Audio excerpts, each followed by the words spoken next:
1, 2, Virtual reality. 4, 5.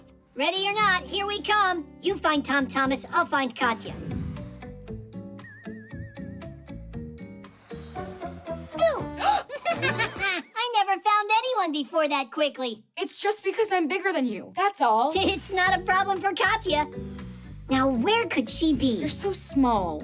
That hiding's easier, everything's easier. Not a care in the world. You sure about that? I'd love if I could become a Fixie, but it's just not possible.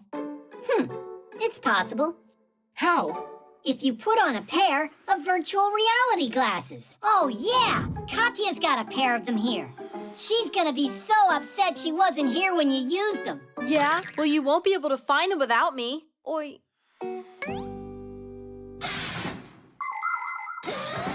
Virtual reality glasses have a pair of lenses inside of them that are each projecting a different image. The left image is very close to the one on the right, but it's shot from a slightly different angle, making the brain believe it's looking at one 3D scene. No matter how far you turn your head, the view doesn't end. By the way, special sensors can track your movements, which means you can use these glasses to play games, take rides, or even exercise.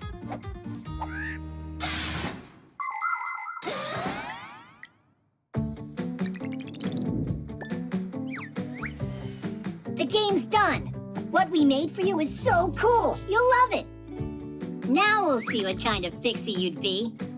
You need to get to the kitchen on your own and then fix the toaster. You get 5 minutes total. I'll need only 3. Turn on the game. Ah, whoa! Everything's so huge.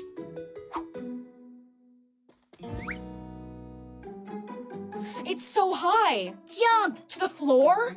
Like I said, he won't get through a minute of this. Tadish! That wasn't too hard. Now try getting to the stairs. It's only 3 steps to get there.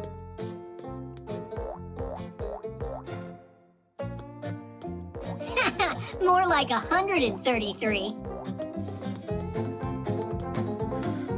Run, Tom Thomas, faster! Woo!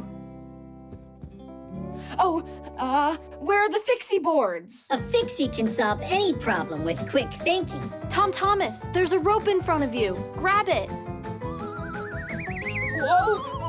Whoa! Ah! We should try doing that sometime ourselves. Ah! Chusaka, hi there. Chusaka? In our home? I was joking around. Huh? Hey, it's me. Don't celebrate yet. You still got a toaster to fix. You've only got 1 minute left. But I don't have a pack-a-mat. So? Just another joke there. Help me! Help me! Run inside the toaster. You're a Fixie. It's dark in here, and my hair doesn't glow. Save me! I don't want to be a Fixie anymore. That's enough! The first glasses for seeing three-dimensional pictures were invented as far back as the 19th century. That device was called a stereoscope. Doesn't it remind you of something? Today, people wear quite similar glasses when they watch 3D movies. But let's travel back in time to the last century. It was then that the first entertainment attraction with virtual reality was built. When a person would put his head inside of the machine, he could have found himself feeling like a racer. He'd see the picture, hear the sound, and even smell the scene. And the chair he was sitting on would vibrate. Today, it's not necessary to sit in one place. You can just put a helmet on your head, grab a pair of sensors, and be right inside the game. Save me! Save me! Time's up. You can take the glasses off. Who am I? Where am I? So, is it easy to be a Fixie? Not a care in the world. Actually, I would say being human's easier. I've got another game for us to try. At least I won't have to hide from anyone in this one. Ah, no, not again!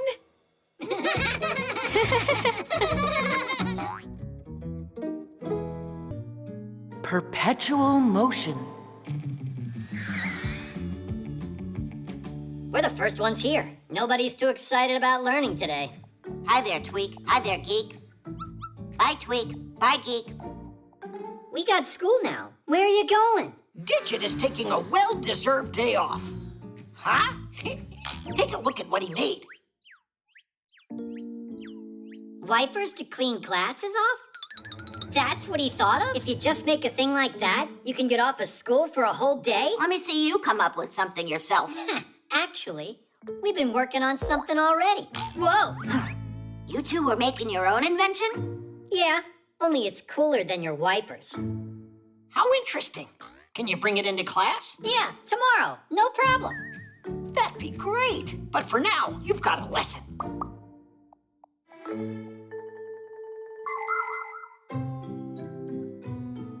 It is quite original. But yesterday, I gave you the day off class so you could get some rest, not keep working. By the way, I thought the twins were bringing in their new invention with them. Here I am. Where's Geek? Geek will be here soon. But we don't have to wait. And here's our Perpetual Motion machine that I'll be showing you today. Perpetual Mobility?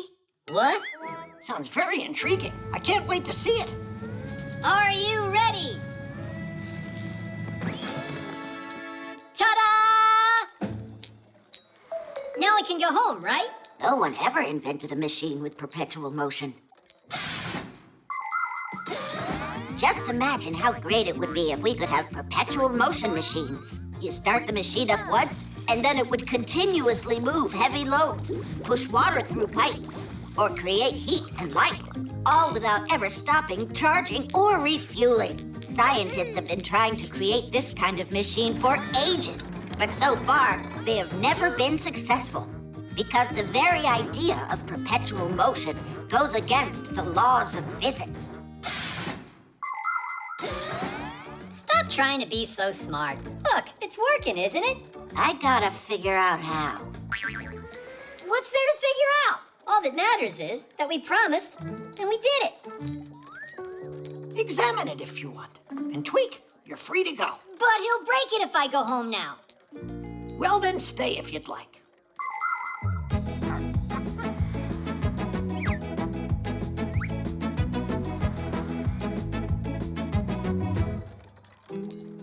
I still don't get how they made this work.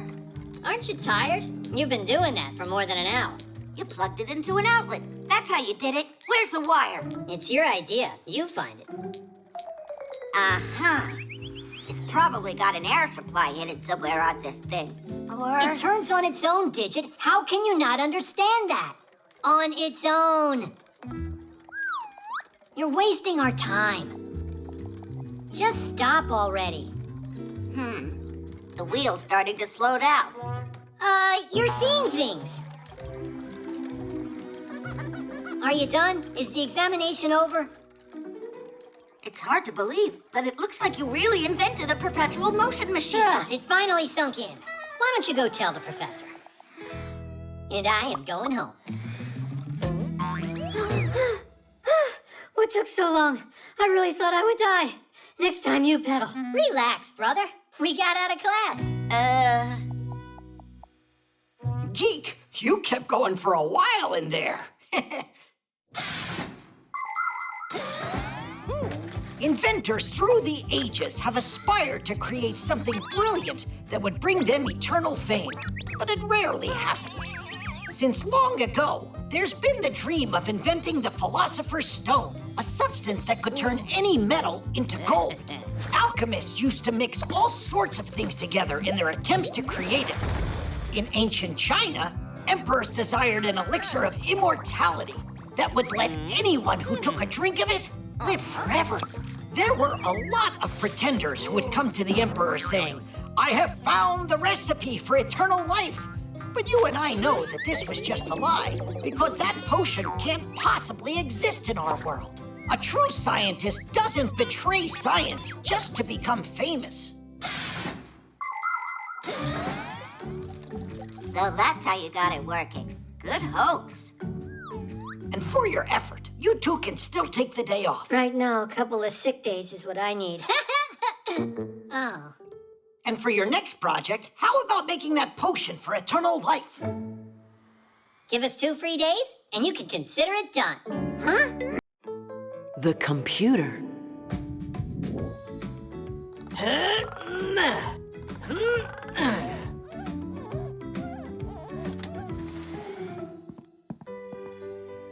They deliver things so quickly now.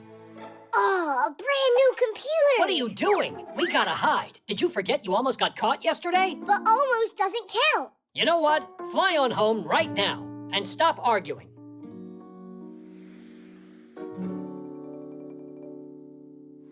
Here goes. A computer consists of a monitor, a keyboard, a mouse, and some kind of case like this that holds the CPU, which some people call the computer's brain. Portable computers are called laptops. They have all these parts inside of them, even a camera.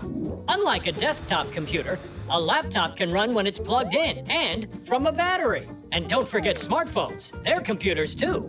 They can do so many things and can fit right in your pocket.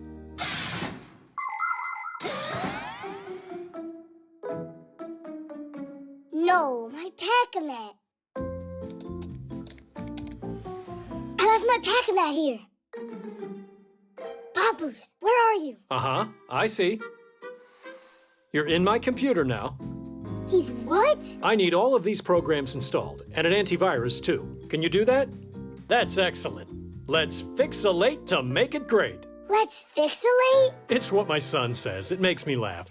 Papoose is in the computer? You said you don't need me for now? All right, I won't bother you then.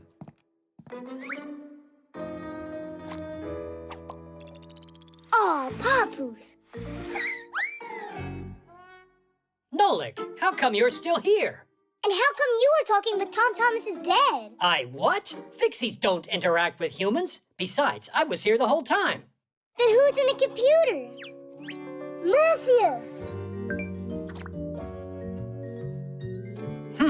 I haven't seen her all day today. We gotta get her out of there. Uh-huh, let me look. Let's save it in here. I don't believe my eyes. Hey, what's up? Marcia? Yeah? And what's going on here? Were you just talking to him? What was I thinking? Simka! She's inside the computer. She's talking to Tom Thomas's dad. Don't say that. Come see for yourself. That girl's getting grounded. What girl?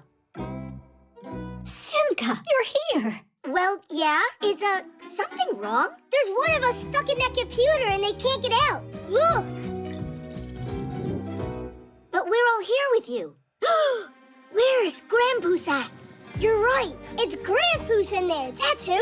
Tom Thomas's dad caught him, locked him inside of there, and made him his slave. Oh. Are you certain? Quite. Grandpoos has to be rescued. Follow me. Grandpoos! What happened here? We thought they captured you and put you in that laptop. But I'm here. What are you talking about? Yes, Nolik. We don't understand what this is all about either. I just figured it out. It's not a Fixie in there. It's a remote technician. Oh, did we get fooled? Ugh. A remote technician? If you've got a broken computer, it needs to be taken to a repair shop. But if you need help downloading an update, removing a virus, or figuring out some other problem, it can be more convenient to talk to an expert that works remotely, which means from another location. The technician can help you no matter how far away you are. All that you need is a solid internet connection. Now the expert can control your computer and do whatever's needed, as if he's sitting right in front of it. For instance, he can make the computer run smoother or get a program working properly.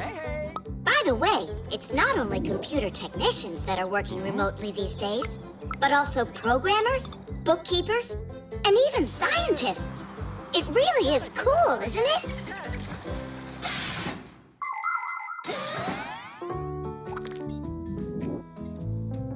This is great. It's all done. Thank you so much for your help.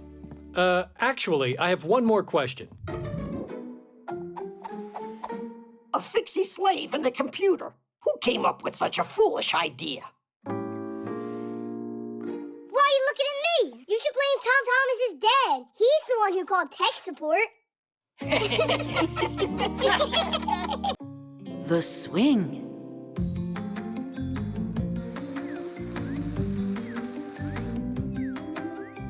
Marcia, check out what I can do. Sit down right now. You're going to fall. I'm not gonna fall. Did you hear what I said, Nolik? There's no need to worry at all. We're right here with him. Oh, yeah. Hold on tight, do you hear? I'm good. Great. We're almost done here. Papoose, look at you. Ah!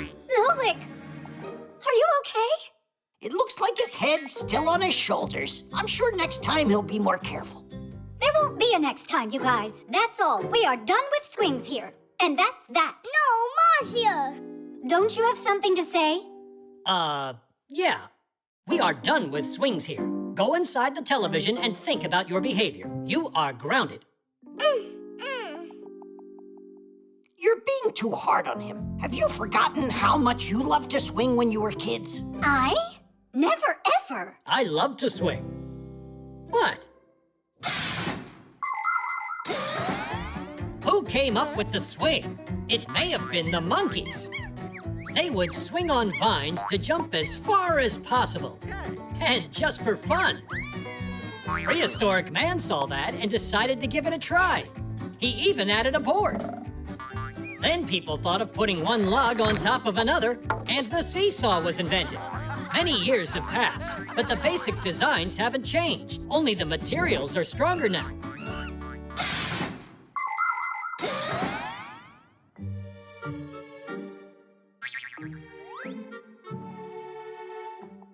Nolik, how are you? Did you hurt yourself? Maybe we could play a chess game.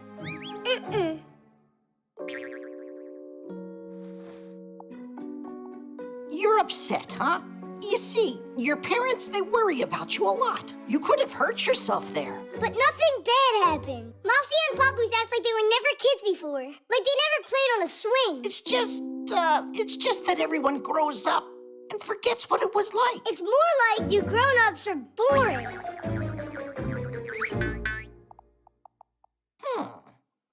Boring, he said.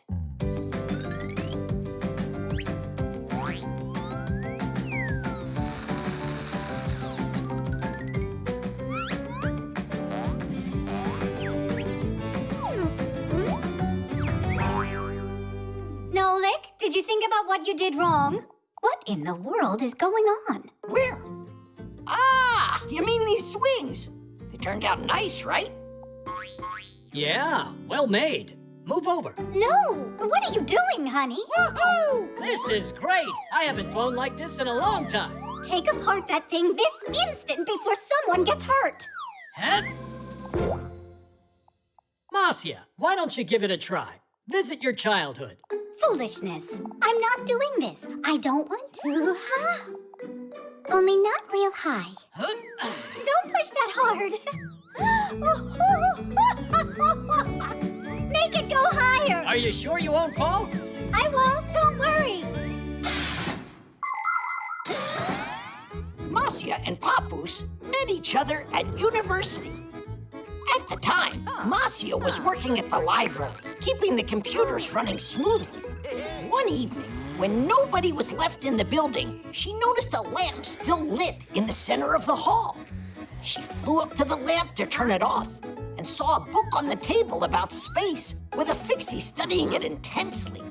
Papoose was so absorbed in his studies that when Marcia approached him to say hello, he jumped in fear. They spent all night sitting on a windowsill. He was telling her about the stars and about his dream to visit a faraway galaxy. And that's how they became friends. What happened next? I think you know about that.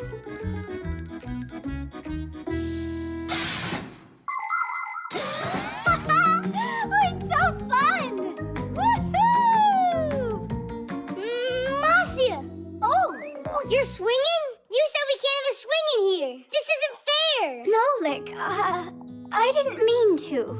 I was afraid you'd get hurt and made a mistake. Sometimes adults can act really annoying. So, now I'm allowed to swing? You're allowed. Just hold on tight this time around. Of course. I don't want fall number 2.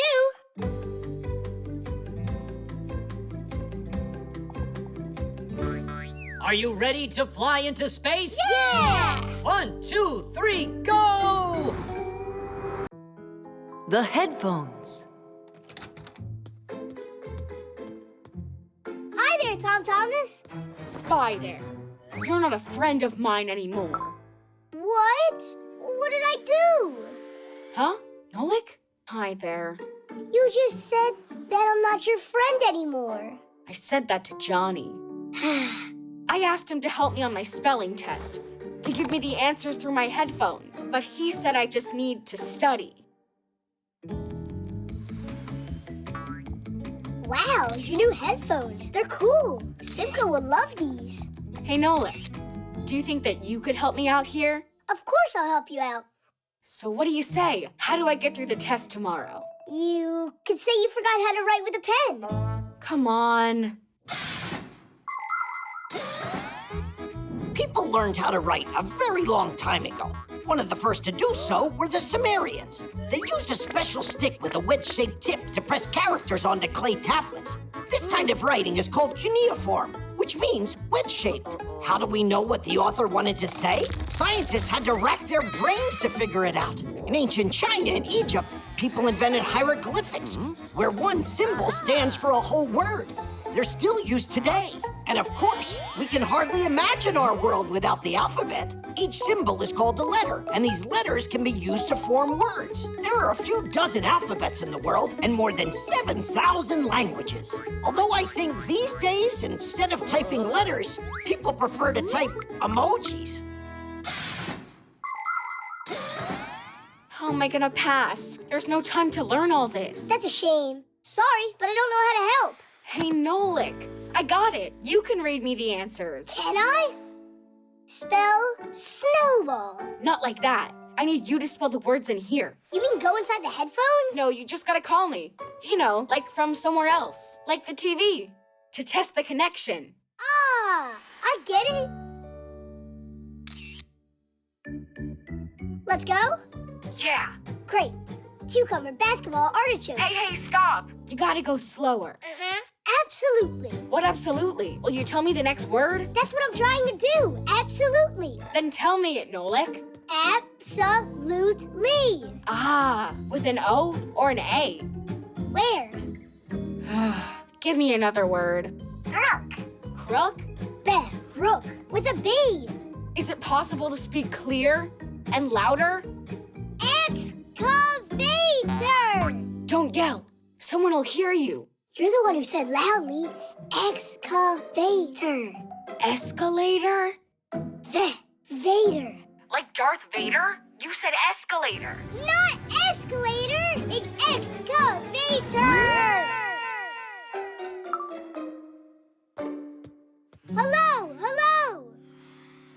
Why did you hang up the phone like that? Because I couldn't figure out a single thing that you said. Of course not. Your headphones are obviously broken. They are not. You just don't know how to spell. I'm telling you, these headphones are broken. But I'll fix them for you. Tom Thomas, you can be funny, you know. How can your headphones work if they don't have wires attached to them?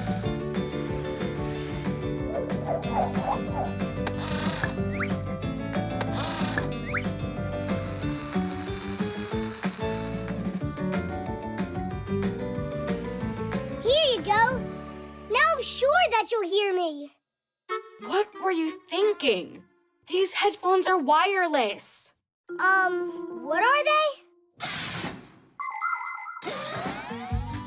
Wireless headphones get connected to a device via Bluetooth. This is the symbol for it. Click, and the gadgets each start sending radio waves so they can recognize each other. Contact made. Play your favorite music from your phone or tablet, and the sound will be heard in the headphones. After using them, the headphones need to be recharged inside their case that works as a battery. And if the headphones are big, they'll need to get plugged into an outlet to get charged. Class. Thanks for nothing. Some friend you are. I was just trying to help you out here. School sent a message. The spelling test got rescheduled. Hooray! Hooray! I'll fix your headphones. Now you have plenty of time to study for your test. Uh-huh. I can start tomorrow. Hello, Johnny. Want to come over and play? I'm here to study. Tomorrow's a science test? Really? Come on over. Diddy! The 3D printer. Woohoo! Geek, I'm faster. Sure about that, Tweak?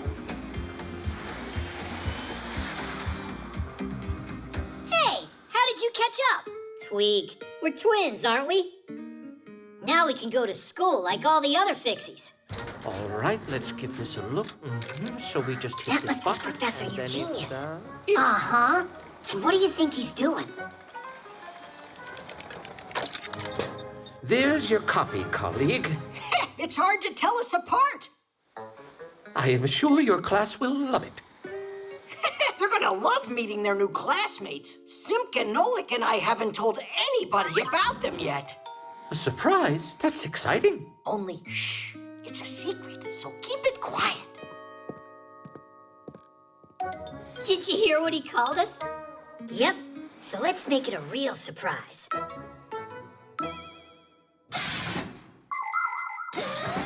It's not easy being twins. Everyone mixes you up all the time. Anyhow, I'm Tweak. And I'm Geek. You think we're both the same? It's not true. Tweak, he writes with his left hand and is very ticklish. And Geek grabs his stomach when he laughs. Geek loves fooling around with computers. To find a bug in a program or outsmart a virus, that's his world. Tweak, he's a master of practical jokes. And together, we're a team that's always coming up with something new. Speaking of new, Geek and I, we've never gone to Fixie school before. It's true. Basio was homeschooling us. But when we met Simka and Nolik, we decided to give it a try. Ha! It sounds interesting. Although, I doubt we'll be here for long.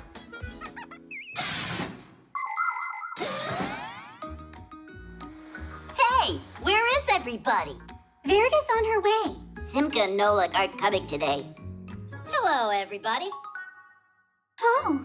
Hi there. I'm Fire. Are you a new student? Oh boy, he's so scruffy. I'm Tweak. I'm new here. Your school looks all right. This Fixie school actually ranks at the very top. I'd be happy to show you around here. I'm Tula. Whoa, what is that? Are you telling us that you've never seen a manipulator? I've seen one now. How'd you get up there so quickly? Where? On the manipulator, wasn't it you? Ha! Me? You're joking. We saw you up there.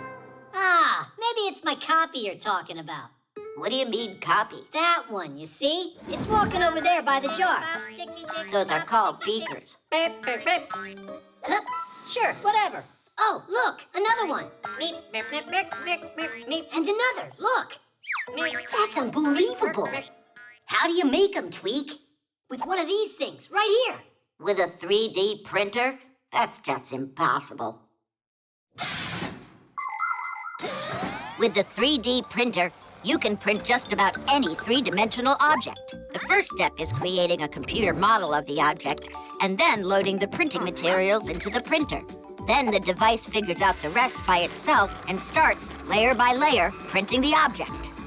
With these kinds of printers, it's possible to print toys or parts needed to fix an engine or even prosthetics. But making living creatures like people or Fixies with a 3D printer is impossible. I see, you're a smarty. I'm Digit. Well, I know something that you don't. Wait a sec, I'll show you.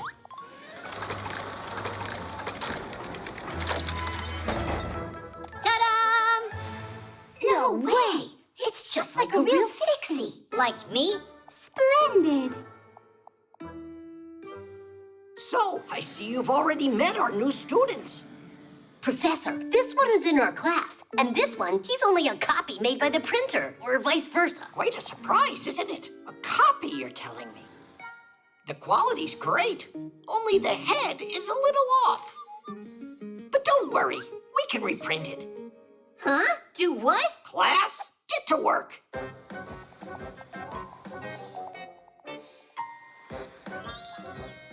Hey! Stop! It was a joke! That's not a copy! It's my brother! I'm Geek, and he's Tweak. Twin brothers for real? Splendid. And we were about to shove you in there. I told you that this was impossible. It's time for class. Is everyone here? Not quite yet.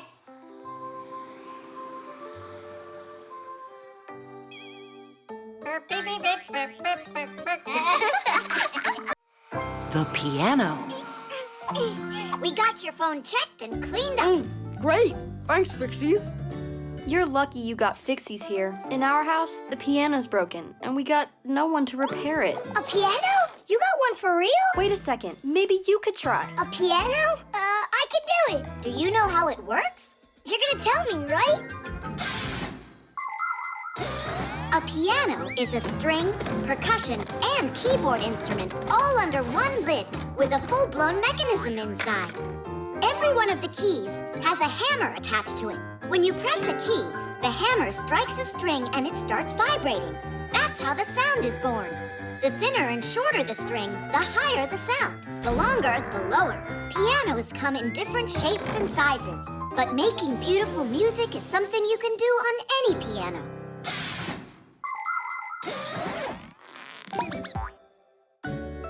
Your room is beautiful. So, where's the piano in here? You're standing on it, Nolik. Really? I thought it would be huge. And where are those little hammers? There are no hammers. It's electric. There's no sound either. I'll go in and check.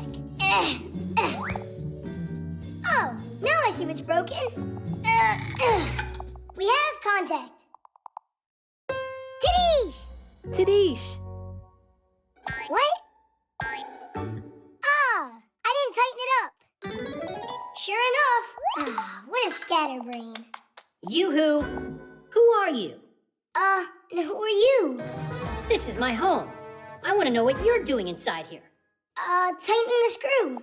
Who asked you to do that? Katya. That human girl that lives here? Right, very funny. I'm friends with that human. Hey, let go of that. No way in the world. Hey, are you all right there? Did you bang yourself hard? Yeah, so hard I'm seeing double. What's your name, dude? Nolik. Sure it's not Speck? I'm joking. I'm Tweak, and that's my brother, Geek. Him and I are twins. You know what that is? Do you know how Geek and I became twins? There once was a very hard-working inventor who needed to make two identical gears with very thin edges. He worked day and night, carving, grinding, and polishing those parts, putting his heart and soul into it until those two gears looked identical. And as you already know, when a piece of soul goes into making something, a Fixie appears. And in this case, there was enough soul for two of us. But our lives changed when the inventor died. We got picked up together with his other things and dropped off at the dump. Without any work to do to stay charged, we just zonked out. If it weren't for a chance meeting, we would have perished. Hey, Tweak, don't tell them everything at once. We got time. Is that human really your friend? Uh-huh. But Fixies aren't supposed to mix with humans. Well, Fixies aren't supposed to break things either. But it's just because that human girl is... Katya. Katya. How do you put it? The piano's not her thing. Nolik! That's for you? Yep. You got the guts to introduce us to her? I thought Fixies aren't supposed to mix with humans. But you're friends with Katya. That means she's a human you can trust. First comes the piano. Well, we warned you, Nolik. Are you all done? Turn it on! Oh no, here we go again. They take care of our machines. Threes and TV screens. Katya, stop! How come? You don't like it? That's not it. It's good. And a really good song. And super loud. Only you don't want to scare all the Fixies off, do you? Scare what Fixies off? This is Tweak, and this is Geek. Not quite. My name's Tweak, and mine's Geek. Ah! We've got Fixies living here.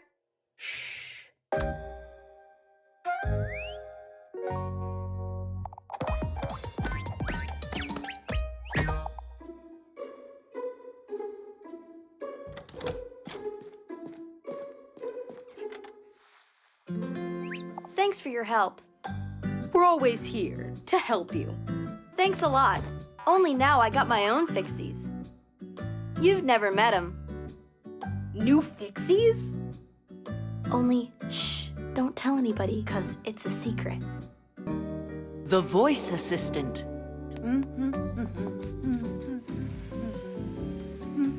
Tweak, Tom Thomas's mom is over there. Today at 10 a.m., you planned on going shopping. You're right. I totally forgot. Alyssa, thanks. You're welcome. Is that Simka joking around in there? Peekaboo! Simka! Nolik! Are you here? Hang on a sec. That wasn't Simka's voice. Could there be some new Fixie in there? Let's pay her a visit and we'll find out. How about we introduce ourselves first from here? It's great to go and visit your friends, and it can be a pleasant time for everyone if you follow a few simple rules. For instance, you should set a time in advance and not be late. Your host will be very happy if you bring something delicious for everyone to eat. And of course, you should be polite and well-behaved when you're visiting someone. Otherwise, just imagine, you open the door and one of your guests goes straight inside without even saying hello to anyone.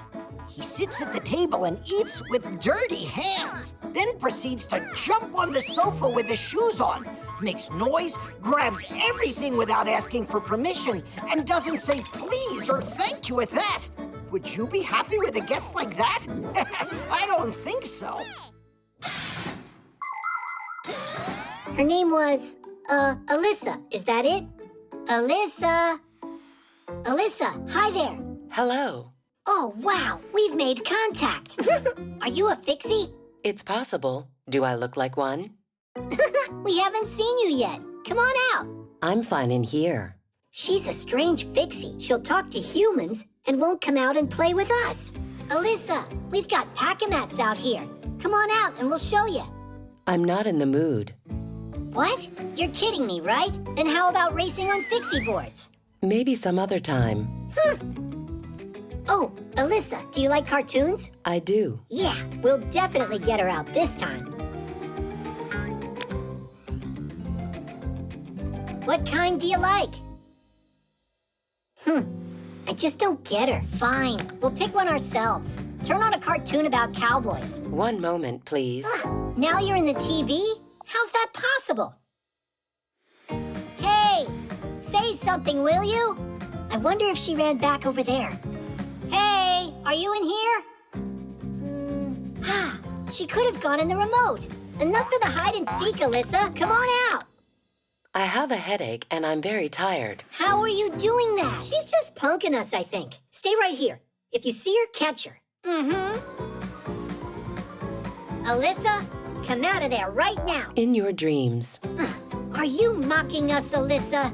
You've got nerve. Well, I've had enough. But how can we go in uninvited?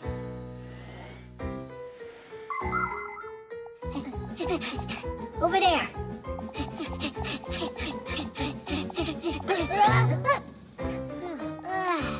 She got away. The TV. Let's go.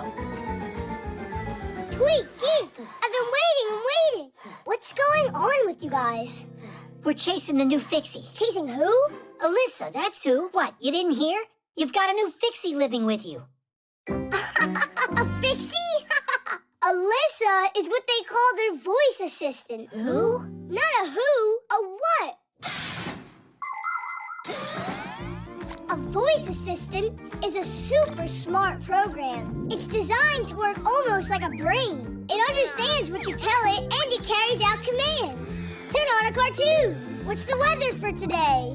And now, please, check on the internet how many legs a spider has. If you feel like it, you can just talk or play with it. Voice assistants live inside of smart speakers, telephones, and televisions, and can run appliances. For instance, turn on the lights or a vacuum.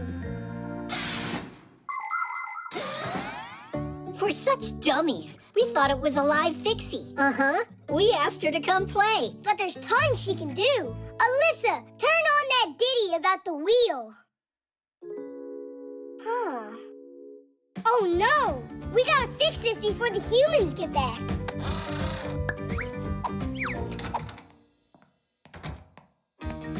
Alyssa, hi there.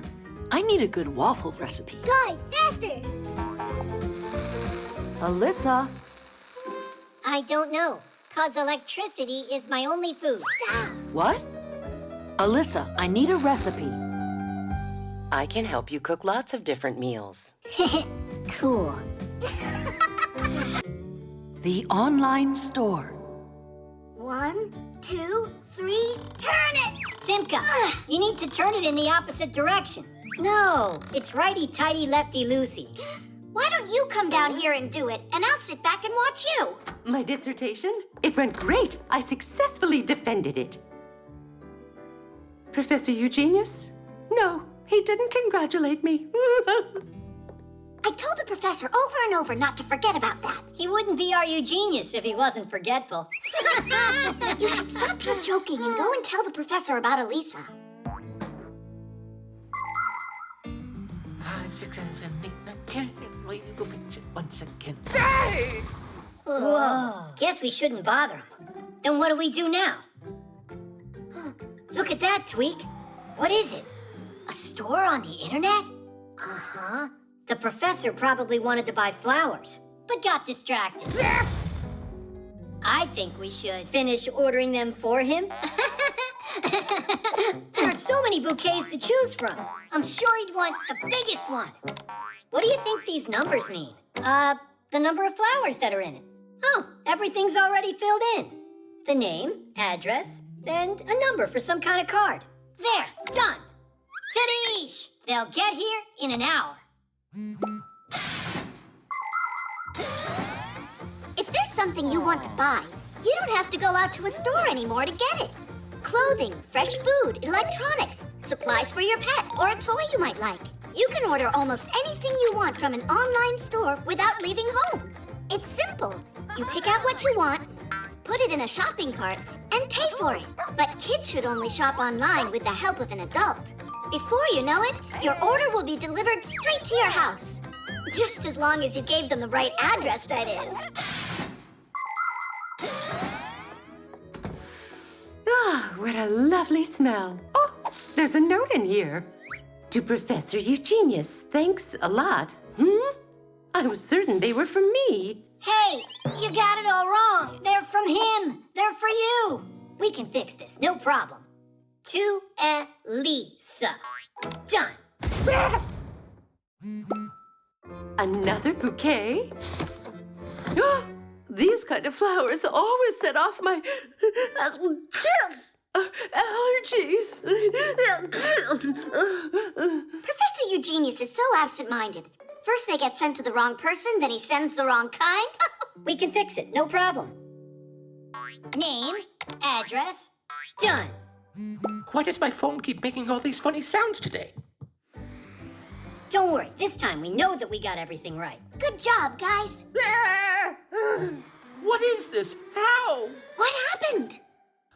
Someone used my card and ordered a ton of flowers without me knowing. No, not a ton, just 3. Bouquets, that is. What? You mean you guys never told the professor? Never told me about what? Well, Elisa, she was crying, and you were busy working. We decided to help you out. You decided to help me out by spending a lot of my money? Money? What do you mean, money? You think you can get flowers on the internet without having to pay? That's what those numbers must have been about. But you wanted to order flowers anyway, didn't you? Yes, I did. And look, I've already done it. And then you...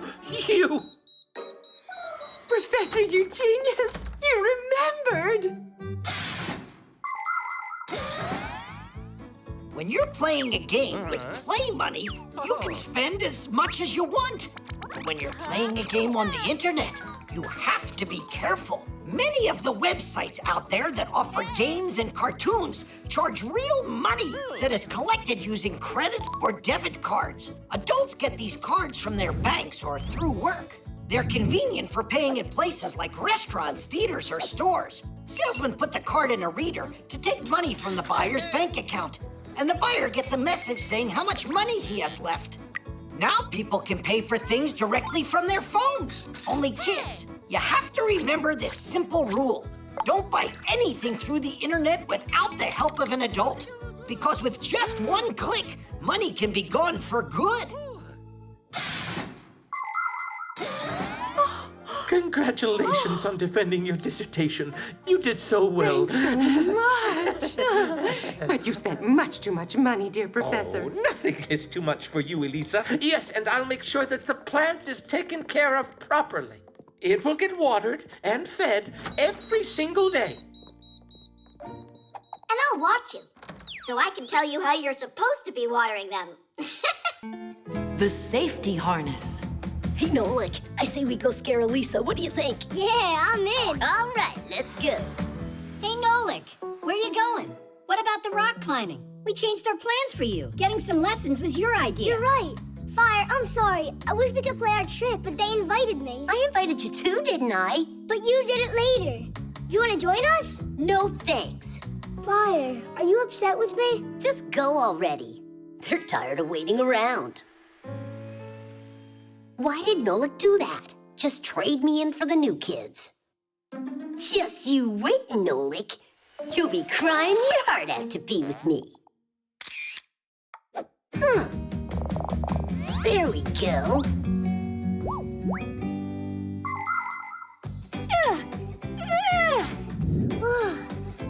Pull yourself up.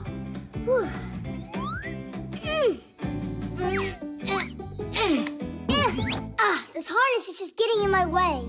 Huh? Look where Fire climbed all the way to. And without any of these ropes.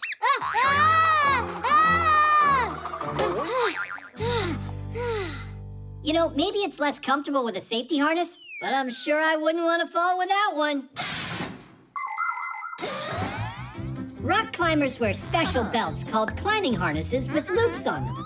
Fastened to one of the loops is a hook with a lock called a carabiner. The carabiner is connected to a secure rope, protecting the climber from a dangerous fall.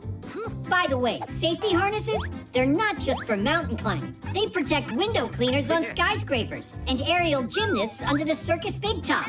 And come to think of it, a seatbelt in a car is a safety harness too.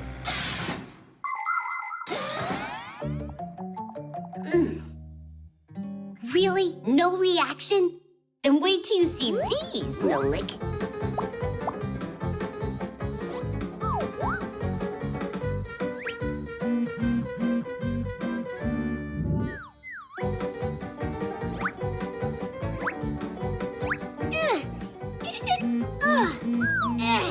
Go on, Nolik. Just a little more. You got it, Nolik. Go. You got it. I climbed all the way. Diddy! Check this out. While we climbed up one mountain, Fire climbed up 10 of them. Together with my true friend, Digit? Then what am I? Wait, give me that. I could be wrong, but I think there's some cutting and pasting here. You see? That Digit's from another picture. Look, there you can see some of the laboratory. It looks like your best friend wasn't doing any climbing today. Only, I don't get why he did that. Yo, Nolik, you gotta be bored over there. How can your rock climbers even compare to me? Uh-huh. Well, no one can compare with your lying. My what? Those mountains of yours are not real. What makes you say that? You're not even wearing a harness. because I don't need one. Yeah! Hey, stop, Fire. You could fall. I'm not a scaredy cat, like some Fixies who I know. Quickly, to the laboratory. He could get hurt without a harness. You know what? Let Digit protect him.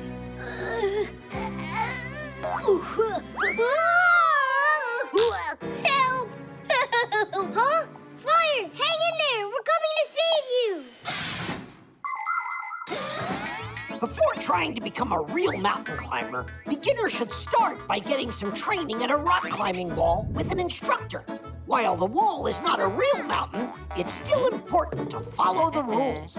The best kind of clothes for wall climbing are gym clothes. For your footwear, it's best to wear athletic shoes that have a non-slip sole on them. You must never start climbing until after the instructor checks that you're wearing your safety harness correctly and that it's fastened securely. While you wait for your turn, move away from the wall so another rock climber can't land on your head. And no selfies up there.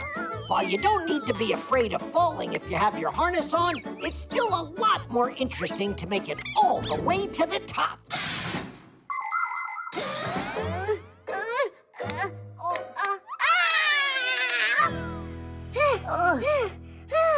That fall could have killed you. As if anyone cares what happens to me. Hey, we all care about you, Fire. You really care? Nolik, you're my best friend in the whole world. Woohoo! When are you gonna tell Digit? By the way, that looks like a good climb. Wanna try it? Only you'll do it the right way this time. Finish! The touchscreen.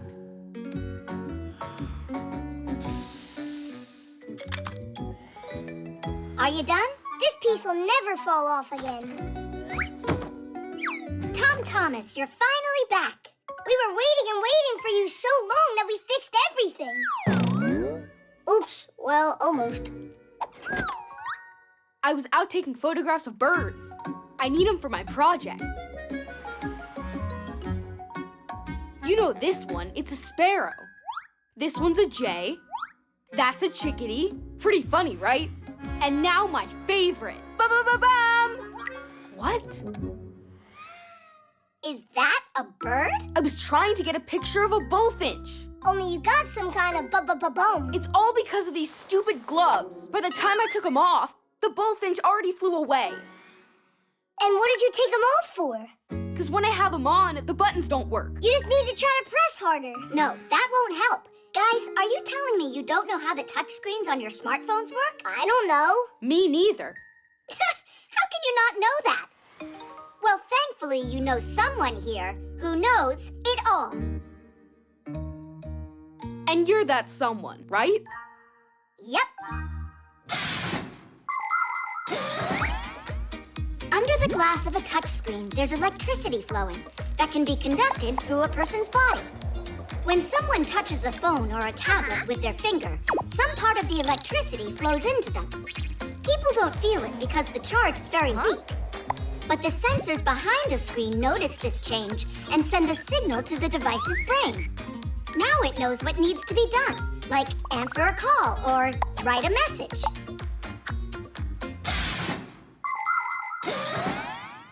Your gloves are made out of wool, and that means no electricity can go through them. But if they were made out of some material that was a conductor, for instance, like this foil. Let's wrap it around his finger.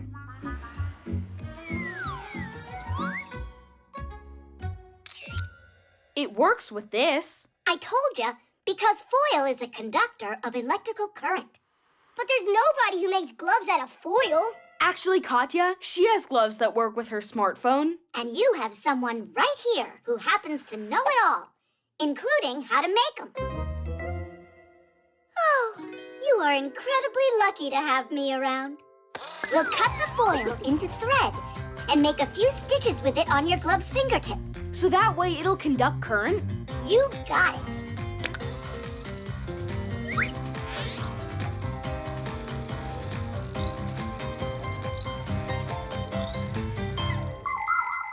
It's all done. Thanks so much. Only where will I find a bullfinch now?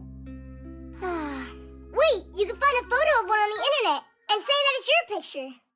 Really? He could get into serious trouble for that. Everything that's on the internet was created by someone. Games are written by programmers, films are made by directors, books are written by authors, and music by composers. These people are called creators, and for their creations, they are given copyrights. That means that the creators have the right to control how their creations may be used. For instance, when a photographer shares his photos on his webpage, it's not right for someone to just download them and use them somewhere else. And to claim those creations as your own work is simply unacceptable. Before going ahead and using someone else's work, it's better to ask for permission from the creator. The author will be very grateful.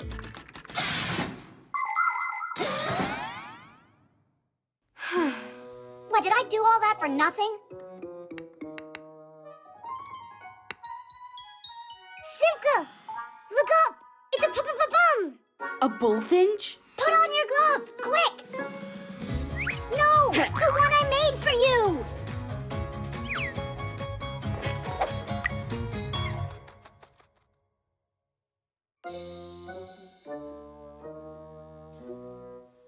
Why'd you scream for me to put a glove on anyway? When I'm inside. That was the order of the one who just happens to know everything. Oh, you're right. Actually, I'm so lucky to have her around.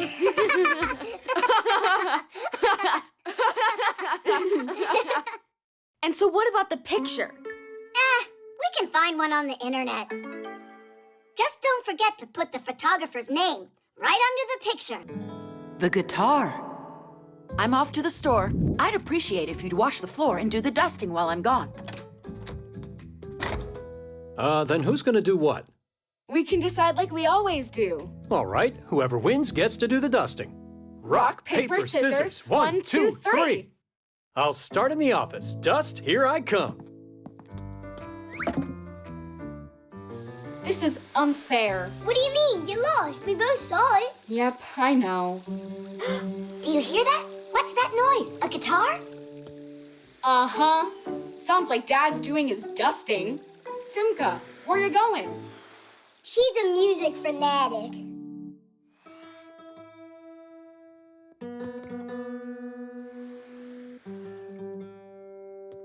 Can't believe what I found. I haven't touched this guitar for so long. Sing a song? How about the dust? It's not going anywhere.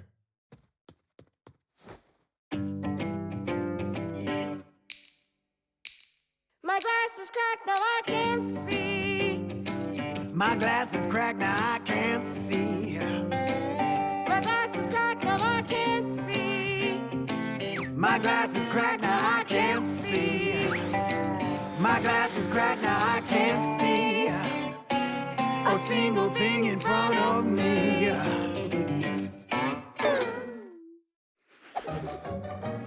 Well, so much for that. I don't have any new strings here.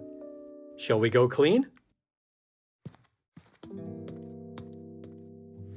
Thomas, if you can manage to get your dad out of the room, I'll fix the string for you. Oh, really? All right. Yeah. I told you that she's a fanatic. Dad, why do I still have to mop the floor? Let's try again with rock, paper, scissors. Sure. Here we go. 1, 2, 3. All right, take this.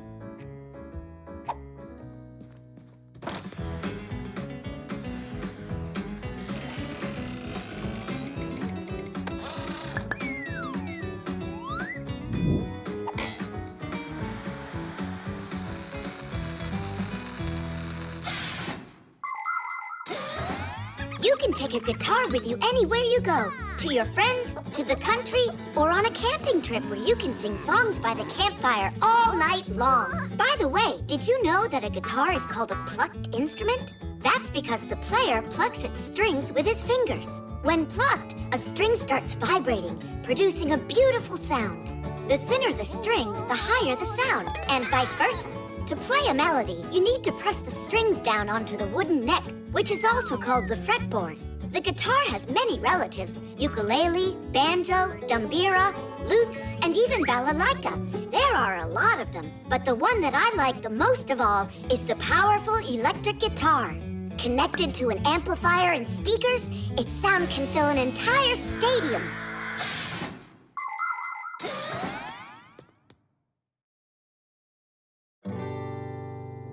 Class! Oh, whoa! How did you fix that? There was an extra string in the drawer. Then let's go back to singing? I'll get new glasses, then I'll see. I'll get new glasses, then I'll see. I'll get new glasses, then I'll see. I'll get new glasses, then I'll see. I'll get new glasses, then I'll see. Everything in front of me.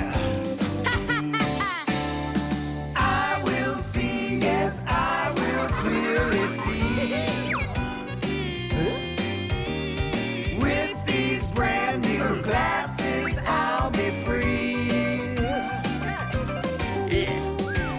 But I'm not sure how happy I'll really be if I see that you have been sneaking with me. I got new glasses and I see. I got new glasses and I see. I got new glasses and I see. I got new glasses and I see. I got new glasses and I see that you ate all of my candy. Why'd you have to do something like that? Mommy, Dad and I were singing a song. I can see that. Did you like it? Of course I did. And I really like how everything is so clean. Sorry. We were just about to get started. That's wonderful. And I'll play for you. 'Cause cleaning to music is fun. The hook. Woohoo! Simka, look out! Geek, why did you hook the Fixie boards together? Because it's fun to fly in a train. Anyhow, I'm Tweak. Geek's over there. Hello. You really must learn the proper way to use things. You agree?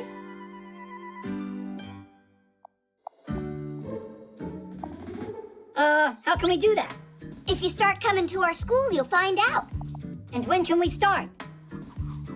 Well, that depends. First, your parents and I have to meet. How about today? Good. Oh, yeah. Ah! Hooks are not something to count on. Ugh. Actually, they're counted on every single day. Hooks are not just for hanging up keys and coats. At a construction site, you can see hoisting cranes using hooks to move heavy loads. Fishermen use fish hooks, and mountain climbers use special kinds of hooks with a lock called quick links. With some yarn and a crochet hook, you can make a beautiful scarf. In the movies, pirates often have a hook instead of a hand. And that's not all. Even the beaks and claws of some birds are hooked to make it easier for them to eat and hold on to branches.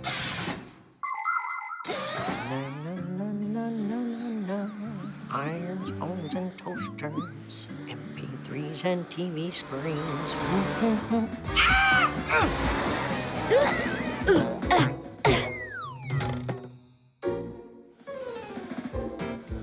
Are you all right? You've got to be kidding me. My apologies. So, how many other Fixies have you gotten with this hook? What? That isn't mine. Looking at you, one would think you're a respectable Fixie. Oh, really? Well, someone your age shouldn't be a daredevil in the air. Huh. So you're saying I'm old, is that it? Yeah, not exactly. That's enough, mister.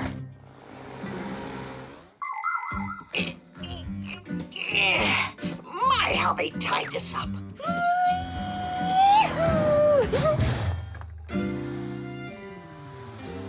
Wait a second, you again? it's you? How did you end up in here? It looks like I missed a turn. Actually, where am I? Well, you're in a laboratory. Let me guess what you're doing here. You happen to work here, right? You're quite observant. At least one of us is. Don't you see I need help? I could get you out if I used the hook, but I'm pretty sure you'd rather I didn't. Just do it.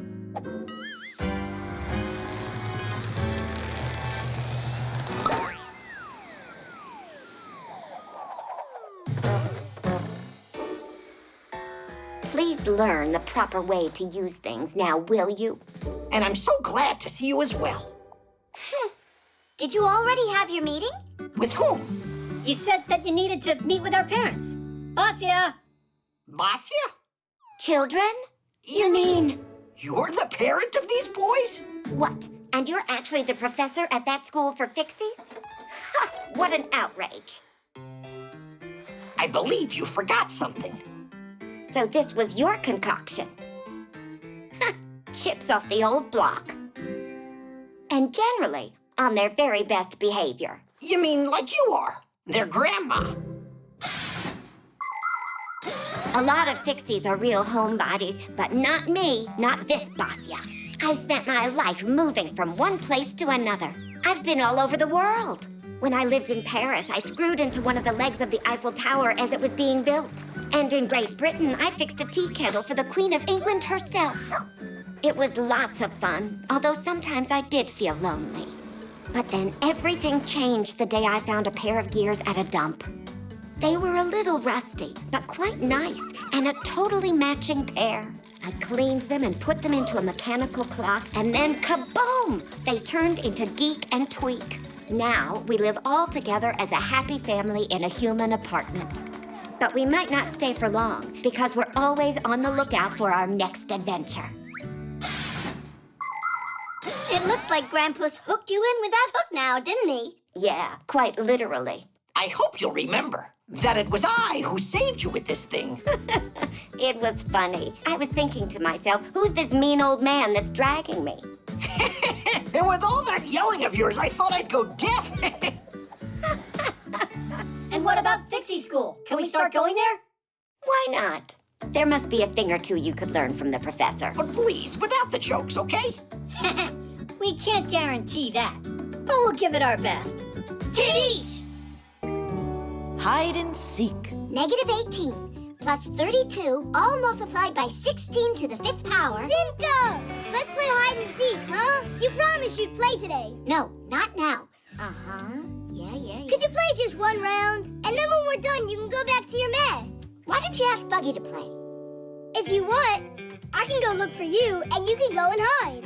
To find the area of a triangle. Wait a second. You need to know... You're the one that told me you gotta keep your promises. And now you're staring at your Fixie tab. All right, let's check. If your base is 20 and your height's 8, then the area of the triangle's... Get up, quickly! Nolik, what's wrong? Didn't you hear it? There was a boom over in the kitchen. Well, I didn't hear anything booming. Well, it did, and Papa said you need to go there right now. You wait here. I'll hold it for you. All right, Simka, you and I are playing hide and seek. When Fixies come face to face with a human, they turn themselves into screws, or just find a place to hide. Fixie kids are taught to do this at home and at school. However, some Fixie kids also try hiding when they're not prepared for their class. Adult Fixies like to take part in Fixie hide-and-seek competitions. This year's winner was a friend of Papu's. He stayed hidden for so long that he ran out of power and turned into a screw without even wanting to. Humans also like to play hide-and-seek. One person is the seeker and everyone else hides. Or it can be played with only one person hiding and everyone else looking for him. Whoever finds him starts hiding with him until only one seeker remains. Then the game starts all over again. Nothing happened in the kitchen. Do you hear me, Nolik? Where is he? And where's my Fixie tab? Yoo-hoo! Enough with your joking. Give me back my Fixie tab. Find me and you can have it. Piece of cake, Nolik. Nope, not there. Not there either.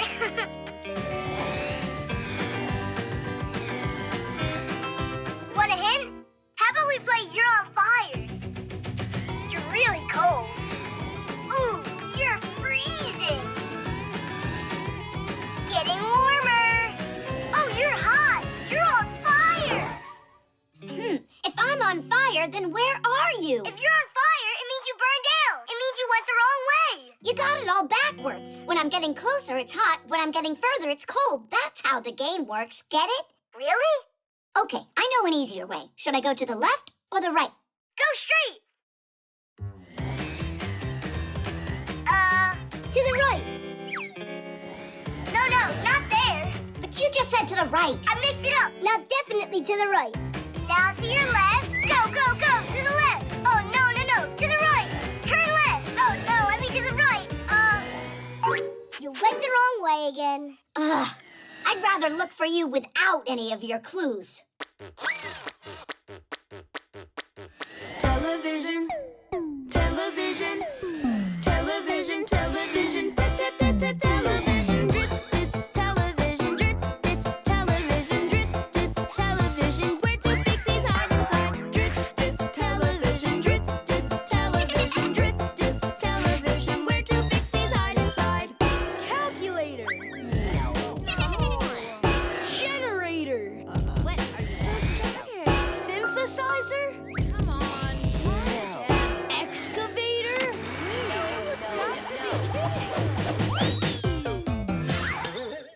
So, do you give up or what? That means I won that round, and that you're the one that's still it. There was no round. Got that? Now you give me back my Fixie tab. Calm down, I'll give it to you. Oh, I don't have it with me. Is this a joke? Your tab's right out in the hallway. In Tom Thomas's right sneaker. That's where I was hiding. Chusaka, no! Simka, don't do it. She'll try to eat us. And who had the bright idea of hiding in a sneaker? Hold on. Did you say it's inside the right one? Well, yeah. Oh, it was in the left? I went and mixed it all up again. Yeah. It looks like I gotta teach you left from right. Try to remember, this is my left side, and this one's my right.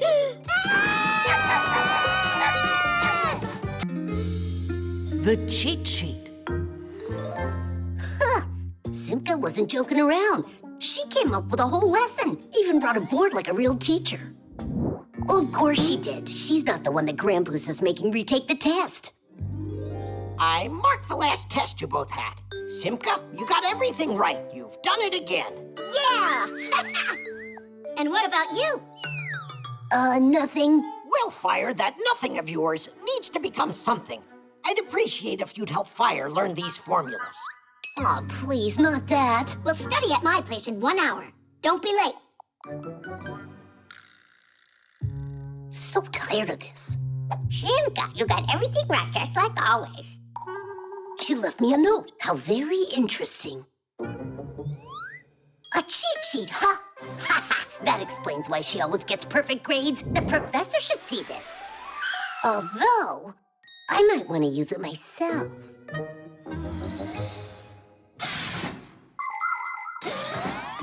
Legend has it that cheat sheets were used as long ago as the 8th century.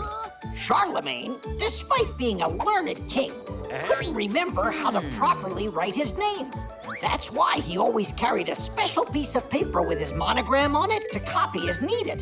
In other words, a cheat sheet. In theaters, there were human cheat sheets called prompters. The prompters would feed the actors their lines if they forgot them. Today, TV news anchors, weather broadcasters, and video bloggers all use teleprompters. In front of the camera lens stands a sheet of glass that reflects the text that is scrolling on a computer. The text is not visible to the camera, so the viewers think that the speaker isn't reading, but reciting the news from memory. Professor, I'm ready to go. You already learned the whole lesson? There wasn't a lot to study there. If you say so, take a seat.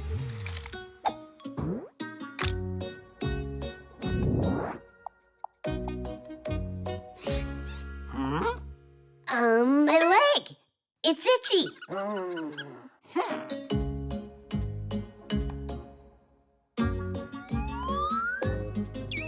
Oh, there's a pain in my back.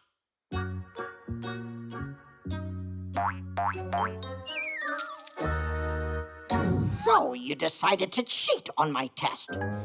It's not my cheat sheet, it's Simka's. You don't say. But you're the one cheating here. You need to go study.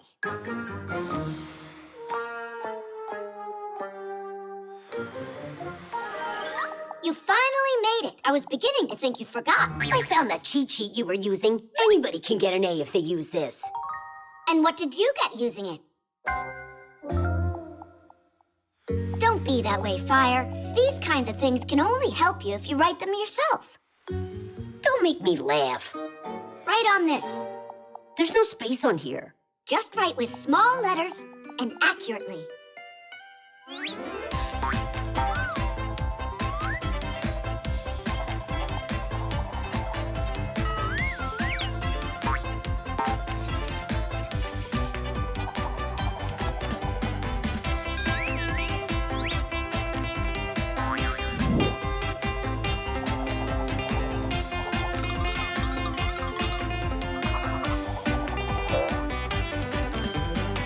It's all done. And how can I take it out so the professor doesn't notice? No idea. I've never used them to cheat at school. Come on. I wasted all this time for nothing? Not for nothing. They will help you. Just not the way that you thought. Do you think cheat sheets are only for bad students? Not at all. It's a good idea for anyone to make them. It makes it easier to remember a difficult word, formula, or a date if you write it down a few times. But it's important that you don't stay up all night long and forget to have a good night's sleep. If you do that, you won't need your cheat sheet during the test. Only remember, your notes will only work if you really study your lessons. If you don't do that, then no cheat sheet will be able to help you on your test.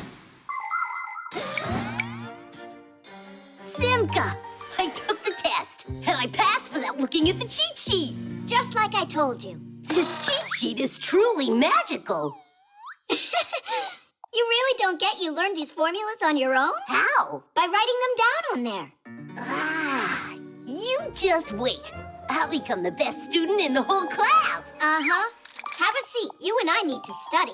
How come? I've already got this. But that was for the last exam. The next one's history, not math. Saving energy. So, now you know how important it is to save energy. Yes, there we go. Your lesson is over, and you're free to leave now. Nolik, where are you going? It's our chore day. I can't help you. I'm doing something else. How interesting. And what is that? I gotta save a bunch of energy. Oh. Save what? Did you forget what Grandpa's told us? Modern appliances are designed to save energy. All of today's tablets, notebooks, and phones are equipped with a special power saving mode that lowers the brightness of the screen so the programs don't consume the electrical charge too quickly, and the device can run longer. Appliances like TVs and microwaves should be turned off when they're not being used. And of course, every time you leave the room, remember to turn off the lights. I don't know about you, but I think Nolik is just being lazy. He doesn't care at all about saving energy. Hey, I think I've got a good idea. Let's try it. An energy-conserving, fuel-efficient Fixie. That sounds really cool. So, can I leave now? No. You gotta stay. You lose all of your energy along the way. All right, I can stay with you and watch you do all the chores together.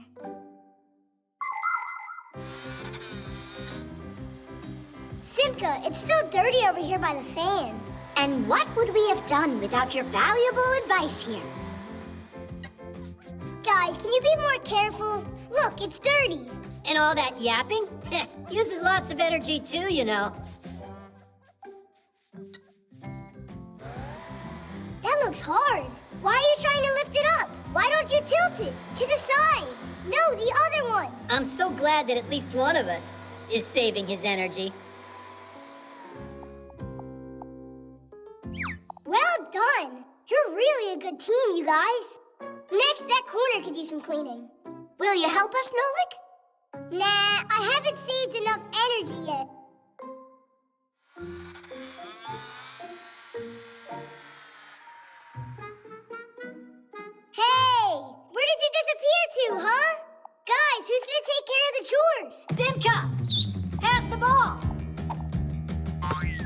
easy shot.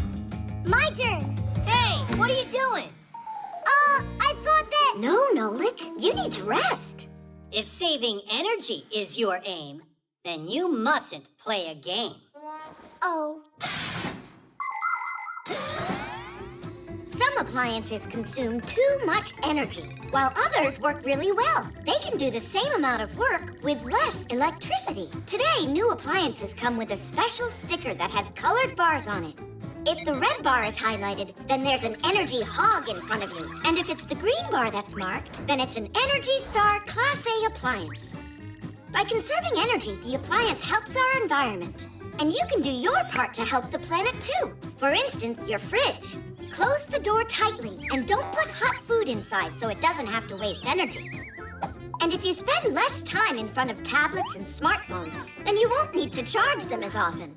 And rather than reading inside under an electric light, you can save energy reading by the light of the sun.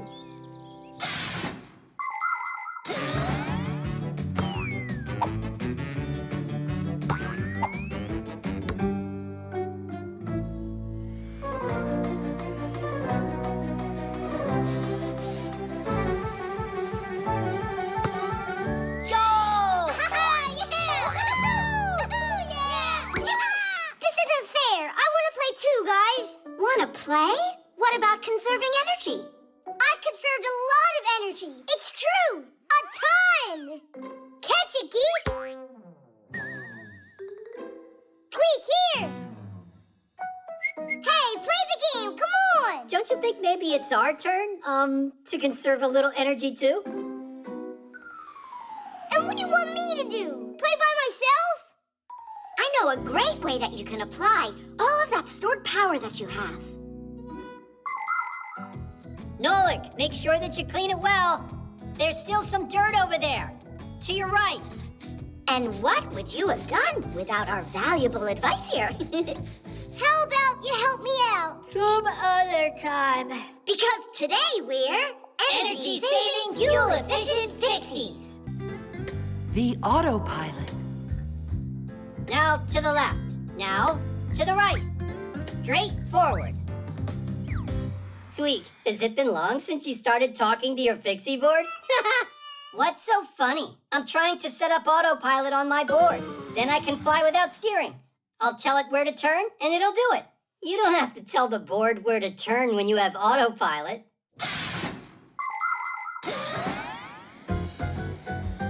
Have you ever seen an airplane flying without a pilot? A train rolling without an engineer? Or a car without a driver? It really happens. There are some vehicles that have a special system called autopilot. If the driver wants to take a rest, he turns on the autopilot, and the vehicle goes by itself along a route preset by the driver. That helps the driver save his strength and not get lost if the journey is too long. That was a waste. I already know about that. But you just forgot. Uh-huh. You think that you're so smart, huh? Well, smarter than you are. No way, because my head's bigger by a lot. Let's check it. All right. Ha! Pretty small head there. Let me try. How about that? Geek, you don't know how to measure. You don't either. Look! Now we can measure for real. The ruler's not gonna work. Oh! We can use that marker cap. If one of our heads won't fit inside it, we'll know who's smarter. I thought of that before you said it, and I'll try it before you do. Don't you dare!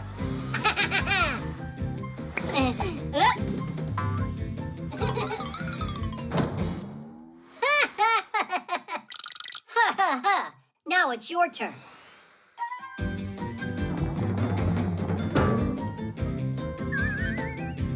We need something a little bit smaller. Like this?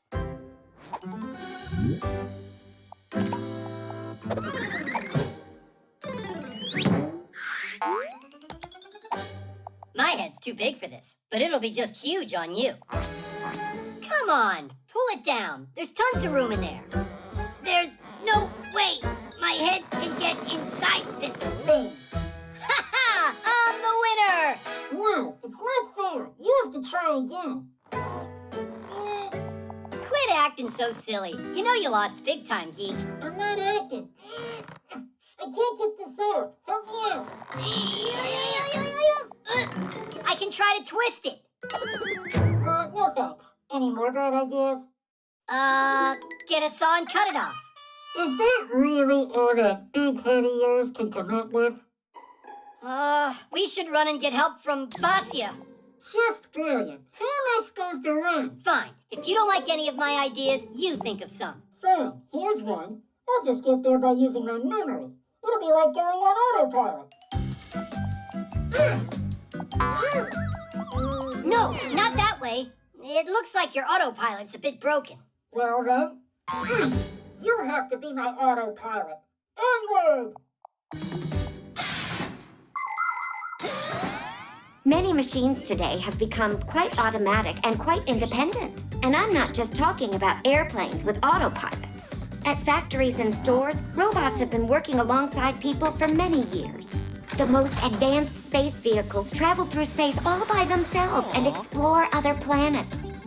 There are some robots that can draw, write poetry, and even learn to play a musical instrument.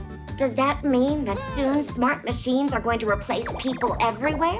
That's highly unlikely, because even state-of-the-art robots lack the most important ability, imagination, as well as the ability to feel, contemplate, or dream. These are all special things that robots can't be programmed to do.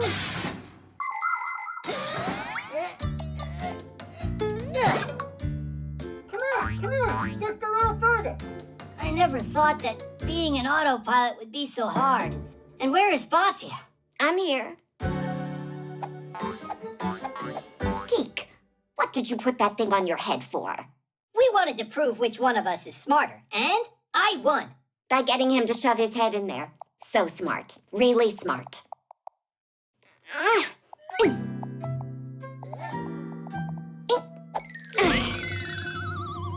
There's one thing I still don't get at all. How did you get your head in there?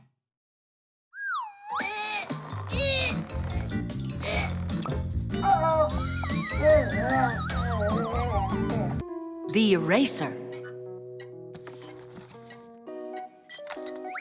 Nolik, did you get your homework done? Uh-huh.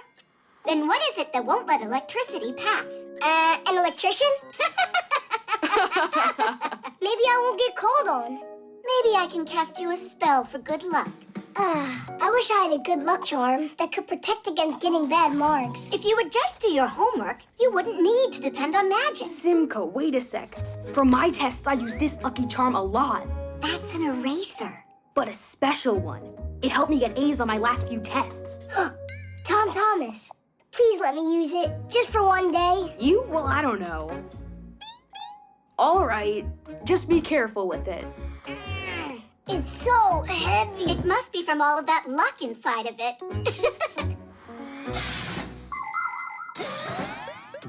Since long ago, there are many people who believe that charms can bring good luck to them and protect them from all sorts of problems. Their charms can be any ordinary object, like a looking glass, a pen, or a doll. There are other people who believe that stones, feathers, or animal fangs can have magic properties. In ancient times, even a handful of sand could be regarded as a lucky charm. Before going on a trip, travelers poured it into their pockets in order to ensure their safe return home. Yes, stories about the magical powers of objects sound appealing, but so far, scientists have not been able to confirm any of them. That's why it's important to remember that you won't solve your problems with the power of a lucky charm, but rather with the power of your own mind.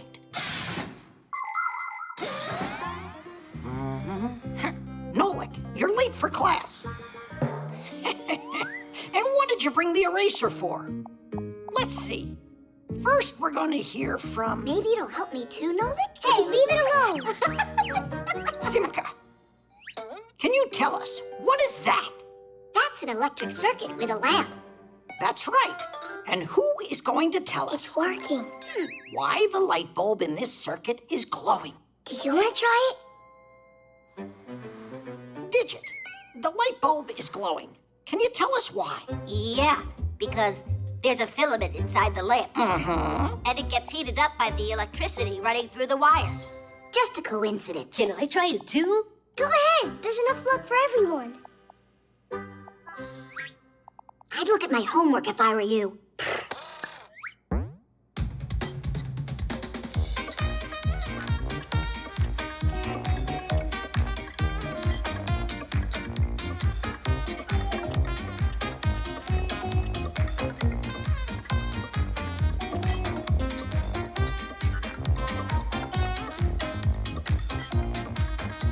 Nolik, what's going on with you today? I'm asking you for the third time. What is it that won't let the electricity pass? Wait a sec. He needs a second for his charm to give him the answer. Ah, that's what it is. And so? And nothing. It helped everyone else but me today. Actually, your charm does hold the answer. Can you tell us what it's made out of? It's made out of eraser. And erasers are made out of what? We can't keep stretching our lesson out like rubber. Is it rubber? Erasers come in all shapes and sizes. They're made out of rubber, a material derived from latex, the sap harvested from rubber trees that grow in tropical countries. Although today, most rubber is a synthetic made at factories. The rubber sap is mixed with dyes and sulfur to help it solidify, and then the mass is heated and formed into a sheet. After the sheet cools, it's cut into pieces that can be used as erasers. By the way, the very first erasers weren't made from rubber, but from bread. You mean rubber won't let any electricity pass at all? Well, you're absolutely right. Want to check it?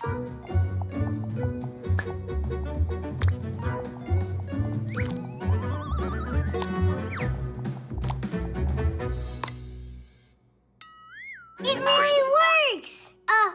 It doesn't work! Well done, Nolik. How was it? Did you get some luck from my charm? For sure! You're kidding, right? I was just joking. It's just a plain old eraser. No, not at all. I got an A using it at school today. But I know I'll be even luckier if I do my schoolwork. Are you sure? 'Cause Tom Thomas might have another one of those good luck charms around here. The hiccups. I'm gonna tell you for the last time, this is a bad idea. It's just a joke, all right? Yeah, but it's not funny. Simka, you're boring. It's April Fool's Day. Did you forget? Quit worrying. It'll be funny. Katya, I got you a present. You really think I don't remember it's April 1st? And what, is that some holiday? You're such a sneak. So, what's in there? A cockroach, right? Or a frog? You're not gonna scare me with that.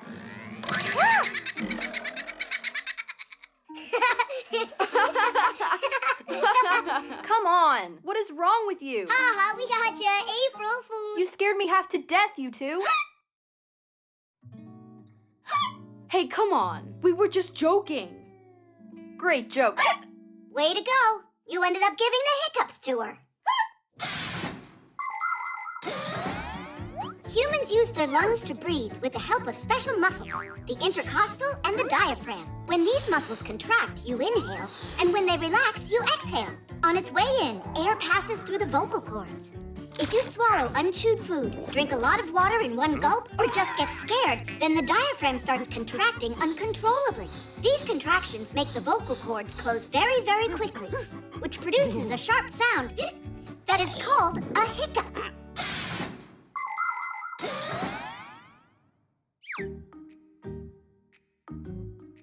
Looks like they're gone. You see, Simka? No need to worry. Thank goodness, but you shouldn't have done that. They're back? Katya, you gotta try holding your breath.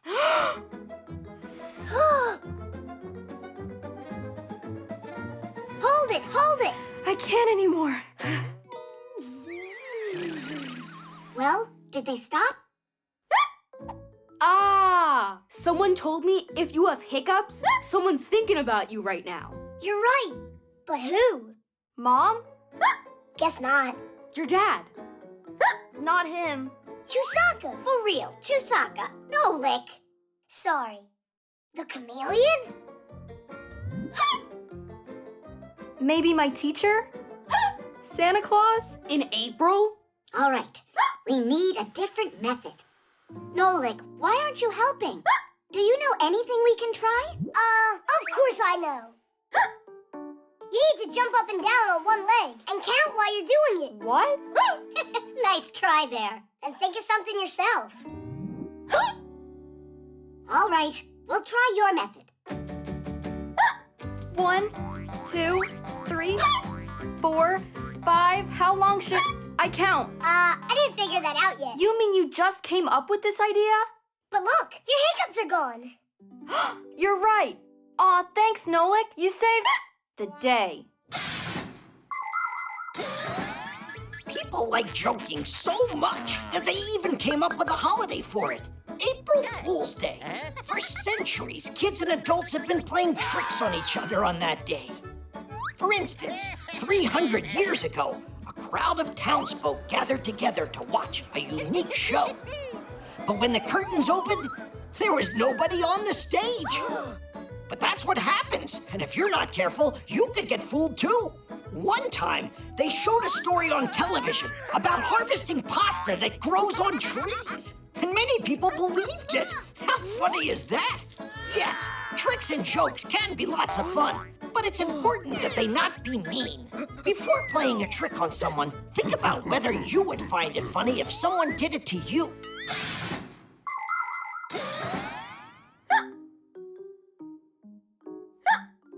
I heard that once there was this guy, he had the hiccups for 100 years. And was it the poor old guy's friends who scared him?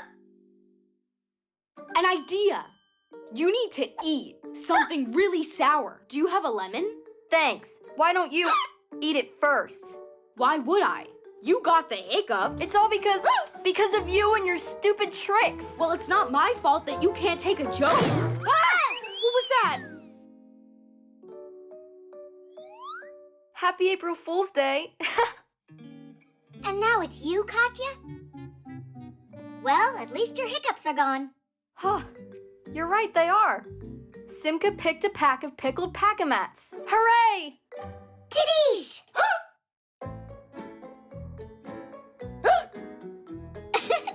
I guess the hiccups are contagious. Just don't worry. I have a surefire way to get rid of them. The birthday.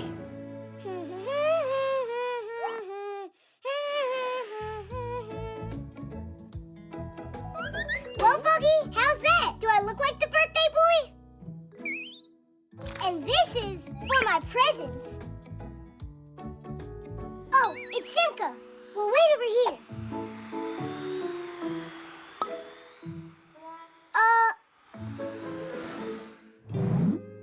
I know, she's making a surprise. Let's go take a look.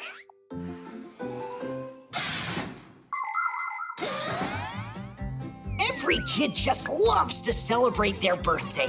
And it's no wonder. Presents, guests, and, of course, a big birthday cake with candles. You'll probably say you'd love to have it every day, right? But what actually makes your birthday party so fun is that it only happens once a year. Eating a birthday cake every day would get boring real quick. And please, don't be sad if the number of candles you have is still small. You'll get older. You can count on it. Fixies celebrate their birthdays too. Only we don't pull on ears like humans do in some countries as a wish for kids to grow. Because what if we grow so big we can't fit in appliances? Want to know how you can congratulate us? It's easy. Just take good care of your things and protect them from breaking.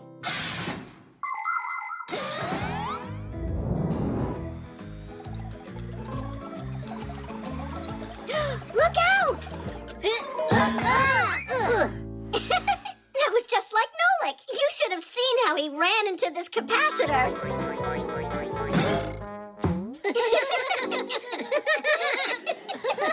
Simka, there was no reason for you to bring that up today. Oops.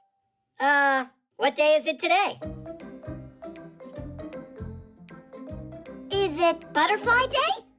Hat Day. Music Day. What kind of music big day! Did you forget? It's my birthday today! Oh, well then, happy birthday. That's all? Ugh, let's go, Buggy. They couldn't care less. Look, my first present arrived! Oh, Nolik, that's mine. Sorry. Bye now. Hey, where are you going? Please, girls, stay focused. That was the third take you messed up. How about that time when Nolik was shooting us? Yeah, who could ever forget that?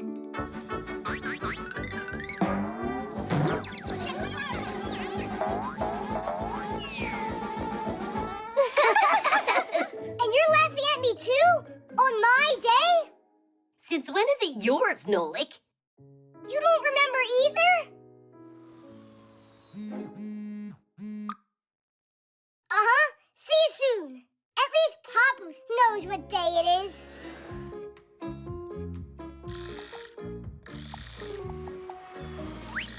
Oh, Nolik!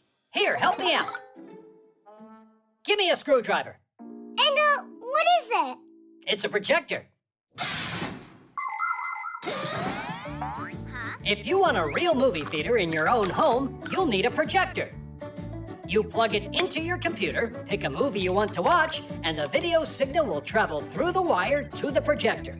There, a bright lamp and mirrors add color to the frames, so it can be sent to a movie screen or a wall through a lens that magnifies the picture several times over and brings it into focus. Some projectors don't even need a computer to work. The movies are stored right inside the projector. That goes there, right. Papoose, don't you remember what day it is today? It's Friday. That's all? I've had it with all you. I'm gonna go fly away to the moon. Come on now. Do you remember how that ended up the last time you tried? Are you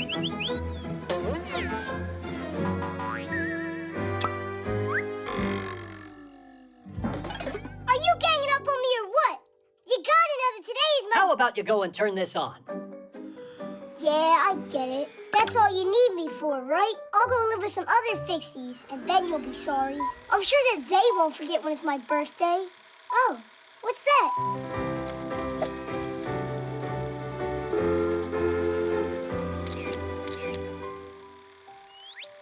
Nolik is the best! Nolik is the best! Nolik is the best!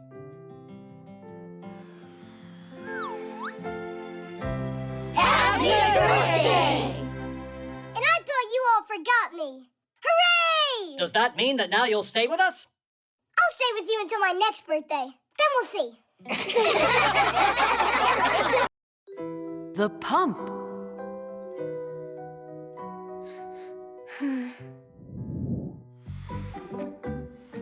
Tom Thomas, how about we play cars? I don't want to. Then let's play soldiers. Not soldiers either. What's wrong with you today? It's that Katya, she didn't invite me to her birthday party. Why? Do you know? We were playing a game of chess, and I did this stupid move, and she didn't let me play it over. And then? Then I told her she was a meanie, so we had a fallout. Just apologize already. It's so easy. And then wish her a happy birthday. It's so easy for you to say. I don't have a present.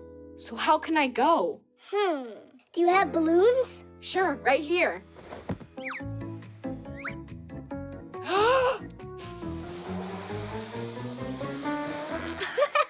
Tell Kati you got her a sausage for her birthday. I can't bring this, can I? Wait a sec. I know a way that you could turn that into a doggy. Show me. Have you ever seen long balloons that look like sausages? It's possible to make animals, flowers, or even people out of them. Making things out of balloons has got a name. Twisting. That's because if you want to make them, the balloons need a twist. Take a balloon and inflate it, but not all the way. You need to leave a little bit of room for air to move. Otherwise, the balloon might burst. Make 3 short sausages at one end of the balloon.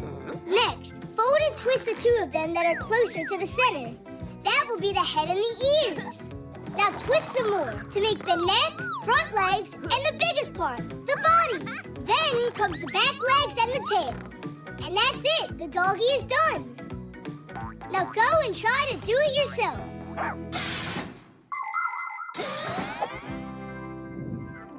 It's not big enough for a gift.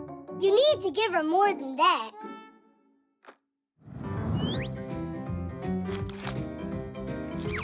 The robot.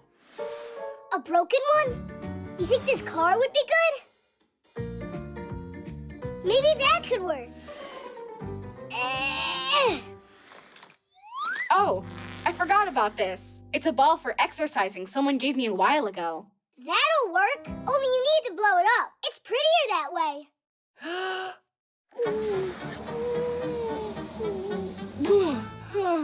I got dizzy from that. Then how about a hairdryer? Yeah, or a vacuum cleaner.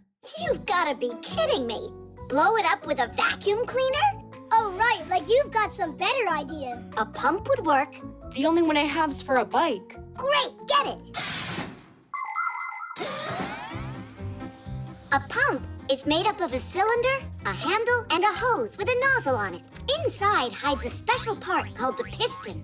When you pull the handle up, the air gets sucked inside. And when you push it down, the piston pushes it through the hose and into the ball. People can't blow air that hard or that quickly. By the way, the air doesn't get out of the ball because of a special valve. The valve only lets the air out when you press on it, like this.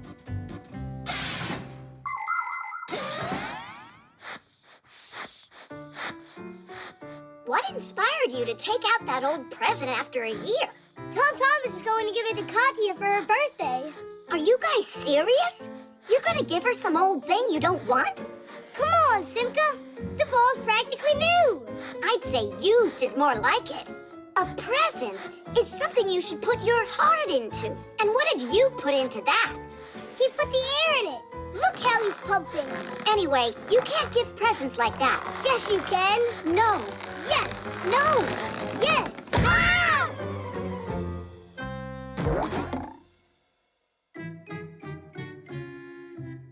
Now there's just no way Katya will make up with me. No panicking. Oh, do you have more of those balloons? And we've got your pump. Everything's gonna be all right. Tom Thomas? Happy birthday, Katya! Happy birthday. Thank you. They're really pretty. And please forgive me about the chess. And you forgive me. Kitties! Katya, how about we never fight again? All right. Peace. While you two are not fighting in here, there, your cake will be eaten up. Nolik, what, are you worried that you're not gonna get any? The fly trap. Now look and learn. Ha-ha, you missed again. 'Cause I'm not warmed up, Nolik. Lucky shot. Oh, and that time? What about it? That was luck too.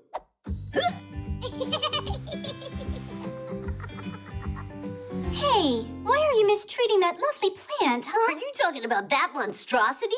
That's no monstrosity. It's just a beautiful Venus flytrap. Only it's not Venus's, it's Elisa's, right? How do we collect your trash now? We use our hands. Are you joking? A Venus flytrap is a predator. Not only animals can be predators, but plants can be too. For instance, a Venus flytrap eats insects and spiders. On the leaves of the flytrap are super thin hairs growing, and as soon as a fly touches them, bang, the leaves clamp shut like a trap. Thank goodness it doesn't need food like this very often. Just like other plants, it takes most of what it needs to eat from the ground. And also, the flytrap uses sunlight to make food for itself. Tula, next you're gonna tell us it's a fire-breathing dragon. Save me! Help me, please! I've been eaten by a horrible monster! Get out of there quickly! Nobody's going to eat me. Ah! Nolik! Come on, open! Nolik, push! Don't stand there, help! You're gonna hurt the poor plant doing that. Your little poor plant ate Nolik just now. Well, the fly trap must have thought he was a fly. You gotta get me out! Now there's this sticky stuff in here! Poor Nolik. Not a crowbar, stop! Maybe use a hook? Nolik, grab it!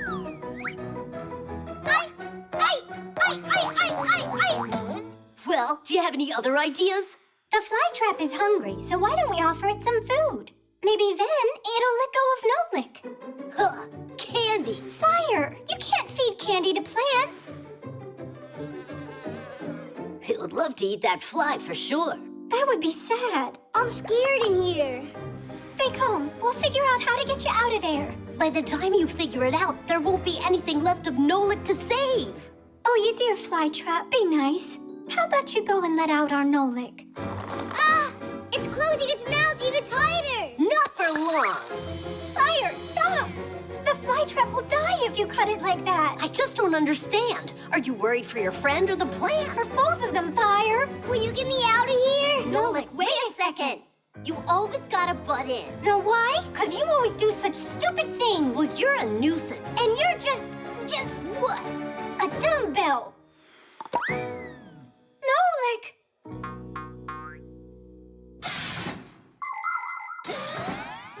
Growing a plant is a long process. The first thing you'll need is to get yourself a pot.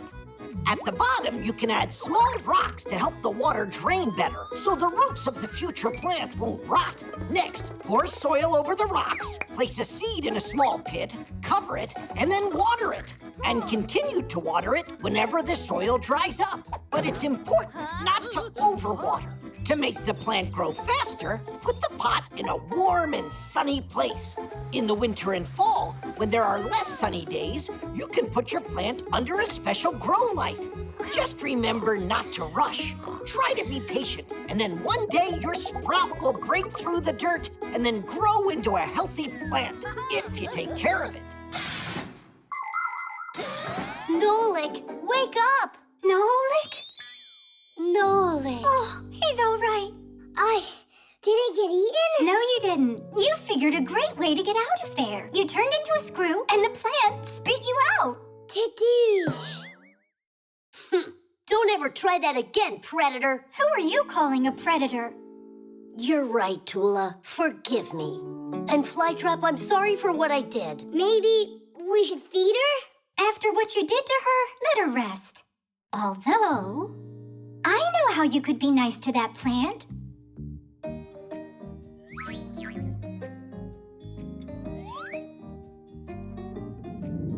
Splendid.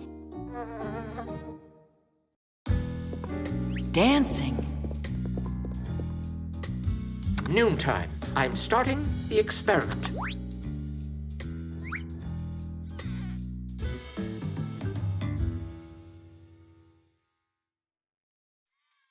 Huh?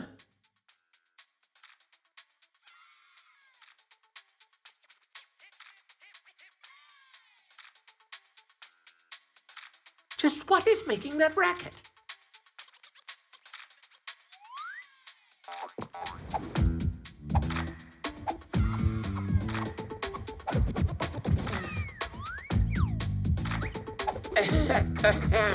Ah, Professor, check out this dance we're doing. This is not a discotheque, it's a temple of science. You'll have to turn off that thing. All right, the readings are normal. Dancing is something you can do anywhere. Professor, your attention, please. Have you ever noticed how your arms and legs just want to start moving all by themselves when some familiar music is playing? Uh-huh. We might start clapping our hands, stamping our feet, or swaying side to side. That's all part of dancing. Ancient tribes believed that dancing could change the weather or scare evil spirits away.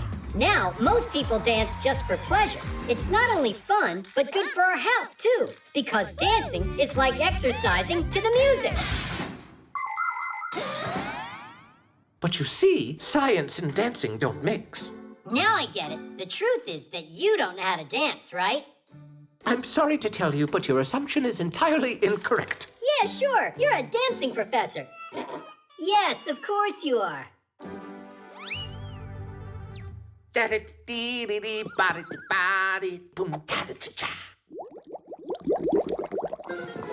Ooh, yes, the reaction's begun. Let it run a bit longer. Only no more than a minute. Cool dance?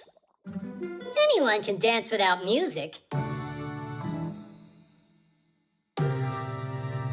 Well, then here we go.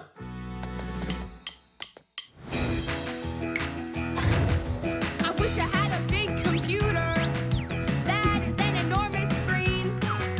I would stuff my big computer with more games than you've ever seen. Computer, computer, computer, you are super. I play my computer and turn it up real loud. I play it all morning, all day, and in the nighttime. But no, that's not allowed. He's got an interesting style, kind of vintage.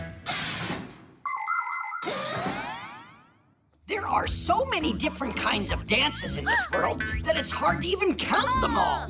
For instance, the roundelay. In that dance, everyone holds hands with one another and walks in a circle. You can find a version of the roundelay in every culture. There are also dances for two, like the waltz, rock and roll, or cha-cha-cha.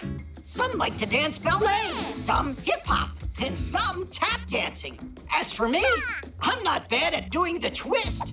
You start by twisting one of your feet, and now the other. Then you twist them both together. Well, what do you say? Shall we dance? Computer, computer, computer, you are super. I play my computer and turn it up real loud. I play it all morning, all day, and in the nighttime. But no, that's not allowed.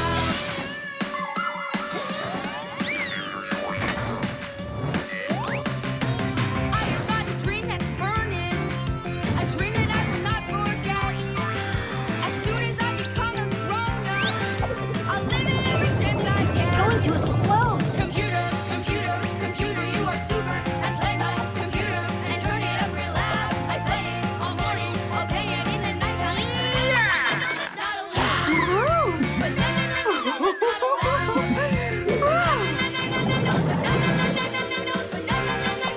Oh, no, it's not allowed.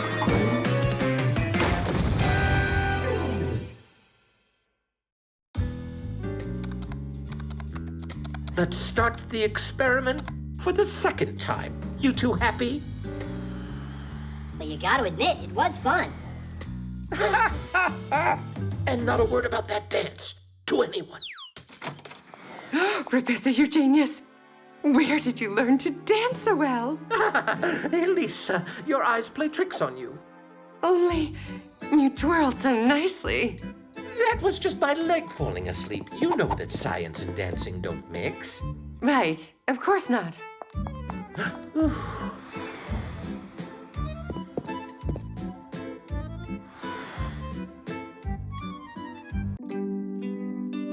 The weather station.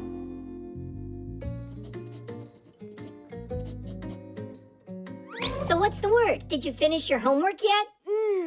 Uh-huh. Way to go! So now you'll finish drawing us, yeah? I don't know. Katya.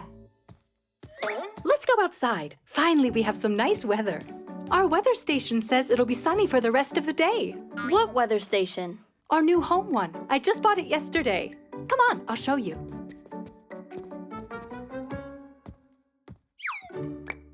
She's never got time for us. It's always school or homework, or who knows what.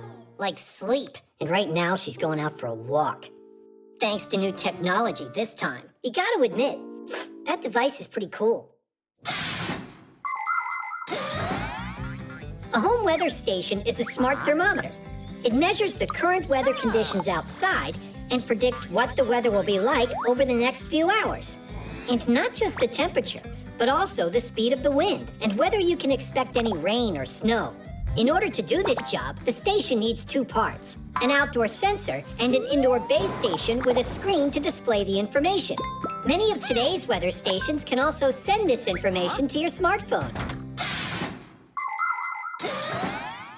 Told ya, it's a great gadget. I'll shoot a review after our walk. Uh-huh.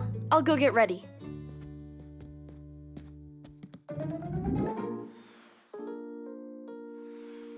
And what do you think Katya and her mom will do if we go and change the weather a little? With the power of our minds? Not quite, with the power of a Fixie tab.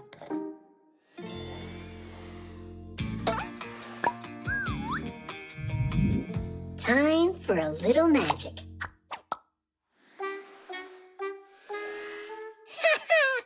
We did it! There we go. You going? Tweak, I promise you, I'll draw you after my walk, all right? Of course that's all right. It's only that I saw the forecast is predicting rain. Uh-huh, like I really believe that. Katya, grab an umbrella. The forecast just changed, but that's not a big deal, right? Who cares? A little rain won't hurt us. That's what we've got umbrellas for. Actually, I forget where I saw it last. Will you help me find it? All right. What are you gonna say now? It's here. What? Mom, check it out. Wow, did it get colder? Let's grab our scarves. Geek, let me do it.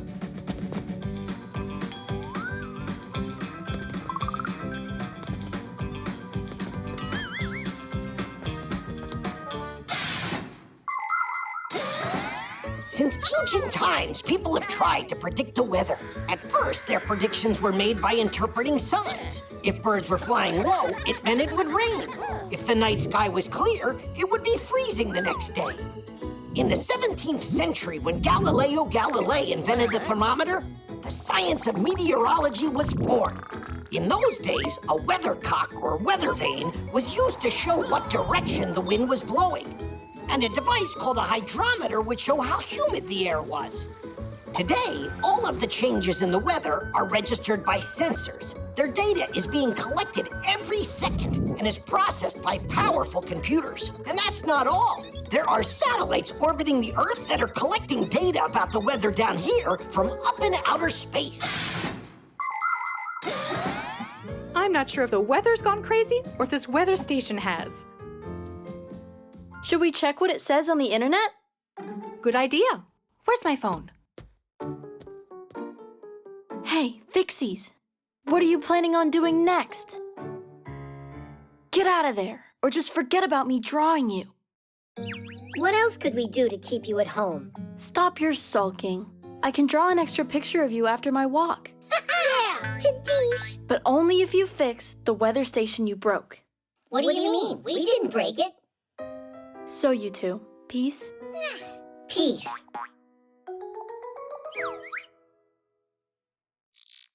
It looks like our weather station got it all wrong. I just made peace with it. It needed a restart. Now it's working fine. What a smart girl you are. Then let's go before the weather changes again.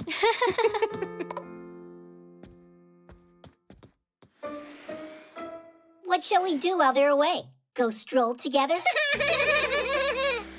Hey, look, Tweak. Now it's really showing rain.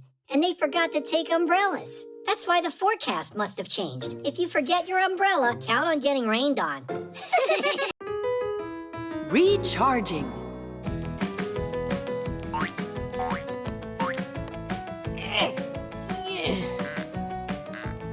If you'd be so kind, could you please tighten those up faster? Are you tired, Professor? Not at all. Only we're not in the same good shape we used to be. We? As a matter of fact, I am still in awesome shape. Fixie elders like yourself can just use an appliance to recharge. Only if you agree to come and join me in there. You can count me out. I prefer actively recharging. But you certainly can't handle this. Are you serious? That's what I do every day at home. Oh, really? Based on your shape, I'd never have guessed. Oh, are you done? I'm only doing my warm-ups. What is this? wireless charging station. What a lucky break. I'd never outlast him without it. What'd you say? I said, should we continue charging up?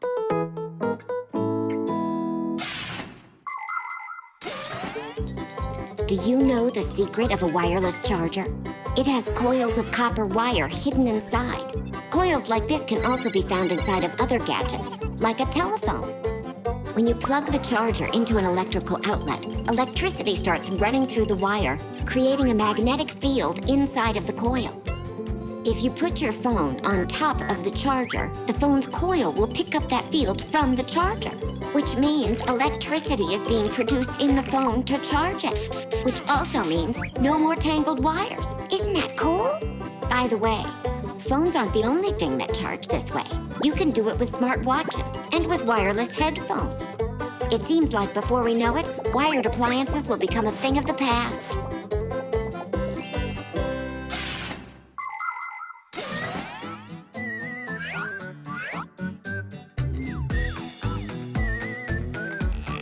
Are you ready? Ready. Let's go. If you want to stay real strong, energize the whole day long, keep your day from getting sour. Routines are the key for getting energy, for charging up with power. Charge those gadgets round the house, tablet, telephone, and mouse. Don't forget to charge your car, or you won't get very far. Charging is the one thing they need to keep on running. Are you tired? Not one bit. When you feel the need to eat, try to stay away from treats. Find some good food to devour. Eating healthy food will elevate your mood and charge you up with power. Charge those gadgets round the house, tablet, telephone, and mouse. Don't forget to charge your car, or you won't get very far. Charging is the one thing they need to keep on running. Do you give up? Not a chance in the world. When the working day is through, you know what you have to do. Go to bed at a good hour. With a full night's rest, you will feel your best. All charged up with power. Charge those gadgets round the house, tablet, telephone, and mouse. Don't forget to charge your car, or you won't get very far. Charging is the one thing they need to keep on running.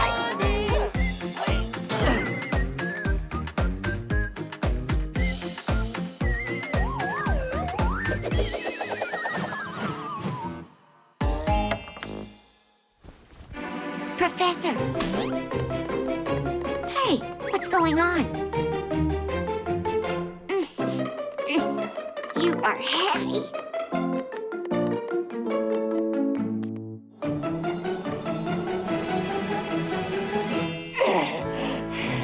Oh, that was spooky. You can't overstrain yourself like that. You're saying that like you weren't exercising yourself. Where do you get all of that energy? From, well... Wait, is this a wireless charger? I should have guessed that. Just a little unsportsmanlike trick. It sure was. Please, don't be angry. Perhaps another round? No cheating, I promise you.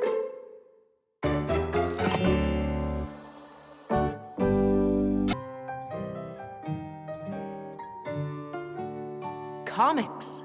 Katya, are you done yet? Just a second, you two. There, all done. What do you think?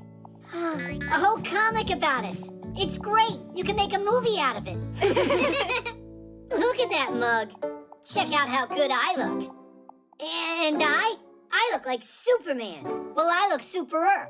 No need to argue. You're both heroes. Wait, if you put it on the internet, then we'll become famous.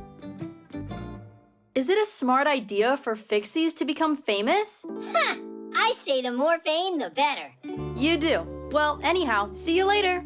Hey, that's not fair. I mean, we saved the planet, and no one's gonna find out. Comics comics are a kind of picture book in which the pictures are combined together with words. To make one, first you come up with a story. It could be about superheroes, or princesses, or scientists, or even all of them at once. After that, you can start drawing. Divide a sheet of paper into sections and fill them with a series of pictures that tell your tale. And write what the characters are saying in speech bubbles. By making picture after picture, you can tell the whole story. It's like a cartoon, but on paper.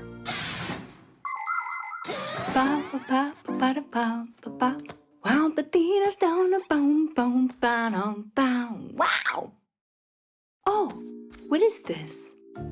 Did she really draw this all by herself? That Katya of mine is one talented kid. My subscribers are gonna love this. That talented kid keeps forgetting to charge her pad. This is gonna take forever. A good cleaning. That's what we should do to make it charge faster.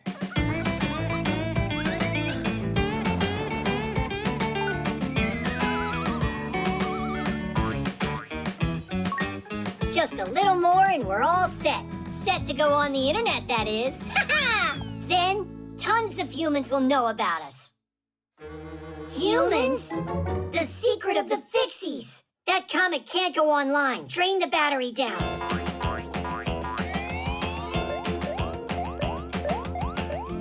It's taking forever. Fixies feed off of the appliance's power. So, if we just pull the plug out, and then me and you charge ourselves inside, the pad will run out of energy.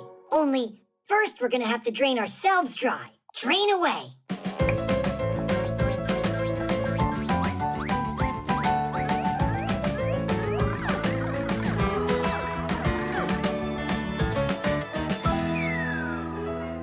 It's totally drained. Did I really forget to plug in the cord? We'll show Katya's mom who's the boss. People can spend hours on their pads and phones, and that's why they have to be recharged all the time. But do you know how you could do that less often? One thing that works is to unplug the device after it reaches 100% charge. You should also make sure to close any apps that you aren't using at that moment. Are you just listening to music? Then you can lower the brightness of the screen. And try not to drain the device all the way down to 0. That can damage the battery. Oh yeah, I almost forgot. If you turn on airplane mode while charging your device, it'll take a bit less time. And while your device is busy charging up, it's better to put it aside and get some exercise or play some board games.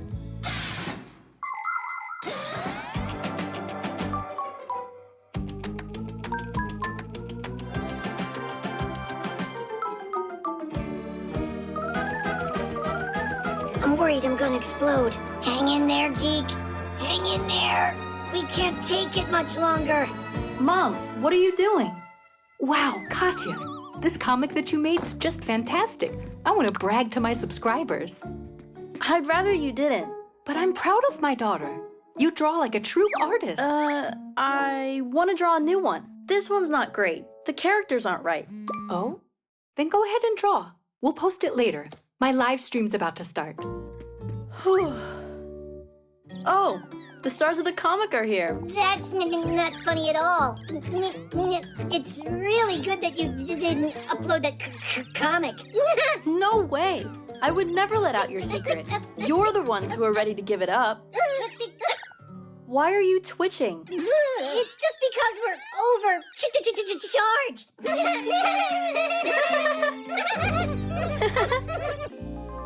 The parachute. Pass it, Geek! Actually, I'm Tweak. It's impossible to tell you guys apart. Well, yeah. Nolik, come on, we're gonna be late. Oh, we've got a class to go to. It's about parachutes. Hey, actually, me and Geek are the world's best Fixie parachuters. The world's best? And we can teach you how to jump.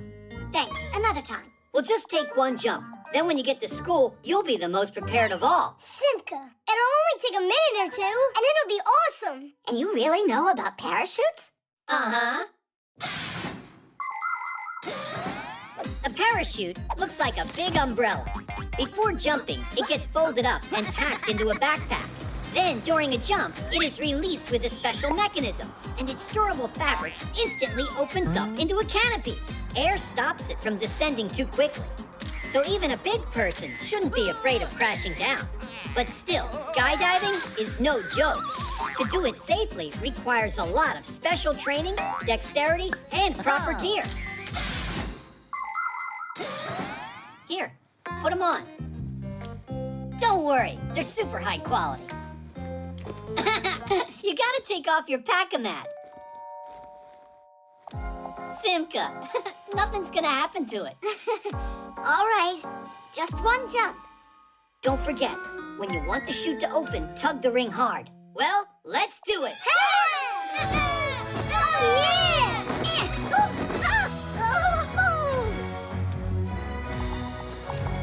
Class!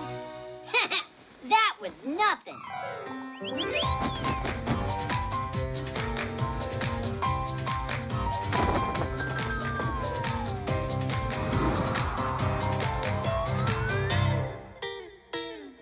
What do you say? Is your school this much fun? We're late for school. Hurry up. What's the hurry if you're already late?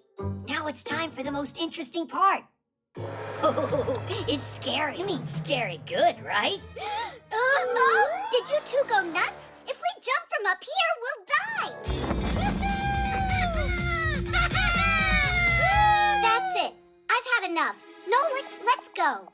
Wait, how did we even get up here? We gotta get our pack-a-mats. Oh, yeah! Hey! Come on, jump! You gotta bring our pack-a-mats to us. No, they'll open. Just jump. You heard me wrong. What, are they waiting to show us some formation? Uh-huh. Cool, guys. Please bring our pack-a-mats to here. Join you? Ha! No way! We're not climbing back up. Oh, they don't understand anything. Pack-o-mats! Nolik! Give the ring a tug! The ring is stuck, Marcia! Try the reserve!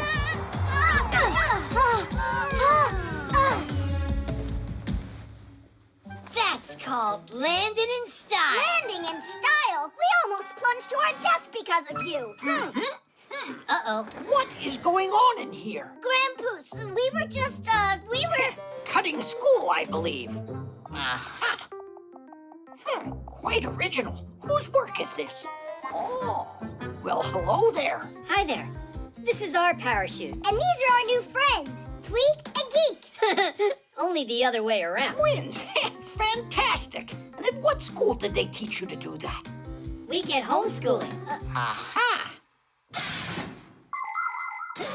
You can learn plenty of new things without having to study at a school. There are human children all over the world that are homeschooled. And some Fixies, too. Both of these ways have pluses and minuses. For instance, you might not get called on in a class with lots of pupils. But at home, where you're always face-to-face with the teacher, you've got to be well prepared. And what about having classmates, you wonder? Isn't it more fun to study together? Well, when I was a schoolboy, I actually loved to hide from my classmates on occasion so I could wrestle with a difficult problem in peace and quiet. The truth is, the most important thing is not whether you study at home or at school. What matters most is that you give it your best no matter where you're studying. You know what? You think you might like joining our class? We could really use students like you in there. Do you have pack-a-mats for us? Yes, you'll get them, only after the exam. And Fixie boards? Those you can pick up right away. The shirt. Hey, wait! I came up with another joke. A Fixie clown got kicked out of the circus for acting screwy. Get it? A Fixie screwy. Come on, Geek. We gotta go now. That iron won't clean itself. Oh, wow! Is that cotton candy up there on that stick? It's just plain old cotton. I was kidding you. It's what they make clothes out of. Wrong. Cotton balls just grow into clothes. Is that true? You see this ball over here? We can grow a whole shirt out of it. Right, Geek? And the timing's perfect. We could get a great harvest out of this one. But we gotta go clean that iron. That stinks. How about this? We'll tend to the shirt here, but the iron's on you. What do you say? But I want to see how you guys grow it. You mean you want us to do all the work and you just get to watch? Is that fair? All right, I'll go and do it. Woo! That was a lot easier than I thought. I can't wait to see his face. People love to buy clothes, but not everyone takes good care of them. If their clothes get stained or ripped, they'll just throw them out. A ton of things end up at the dump for no good reason. To reduce all of that waste, you need to wear your clothes with care and handle them properly. Don't wash your clothes too often or in very hot water. The same goes for ironing. By the way, if you dry your wet clothes on hangers, then you won't need to iron them at all. And if you do have something that can't be cleaned or mended, don't just throw it into the trash. Take it to be recycled instead. Those old things can be turned into a car seat, building materials, or some new piece of clothing. Cool, isn't it?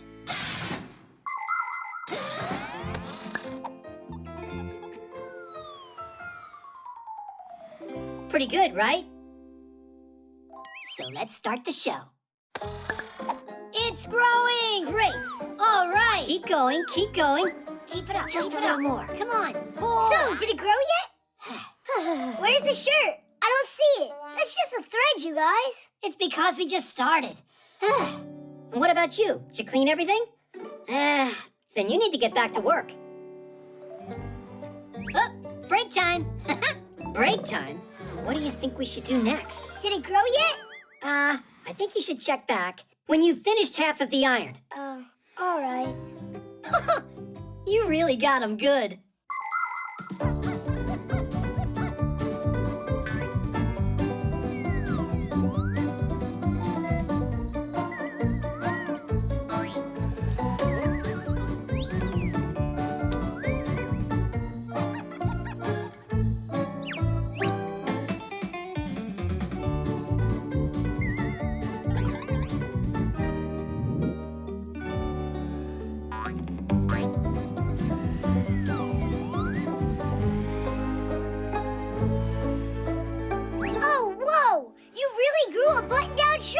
Was there ever a doubt? All right, now let's check how you did.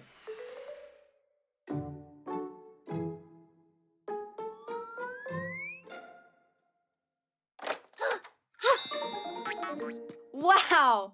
Mom bought some new shirts. Nolik? Katya, I'm sorry, but you're wrong. They were grown by Tweak and Geek. Funny, you're joking, right? No, I saw it with my eyes. They grew from the cotton. You mean this was all a trick? To make me clean the iron! The shirt doesn't deserve your frustration. Don't be upset. I got a good plan, Nolik. I still don't get how this works. Where do all these clothes come from, then? Cotton is grown in fields. People collect it and pull it into thread. At factories, the thread is made into fabric, and the fabric into clothes that get shipped to stores all over the world. To make sure this process doesn't harm our planet, everything needs to be done with care. That means saving water and electricity and not using harmful fertilizers. So the next time you need to buy a new pair of jeans or a shirt, choose one that is made with concern for nature. Nolik, you are a champ. It's totally clean. Tweak, Geek, come over here. We got a lot of work. It's time to harvest socks. What? You don't want your Fixie friends to end up without them, do you? Seriously, Nolik? Yeah. And after your socks, we can harvest your pants. All right, you got us. Nolik, how about we do one of your chores for you now? No more tricks. Sounds good. But first, we harvest the socks. The secret code. Gotcha. You can't get me! Oh! Hey, watch where you're going. The newcomers. What you hauling? Nothing. Yeah, you know, nothing special. Need help? We'll manage. Time to go. Or we won't finish our Essaprusen time. See ya. See ya. Esserprus? Never heard of that before. What is it? Tweak and Geek are definitely up to something. Come on. Hey, what's an Esserprus? What language is it? Any idea? I getcha. And they say you're smart.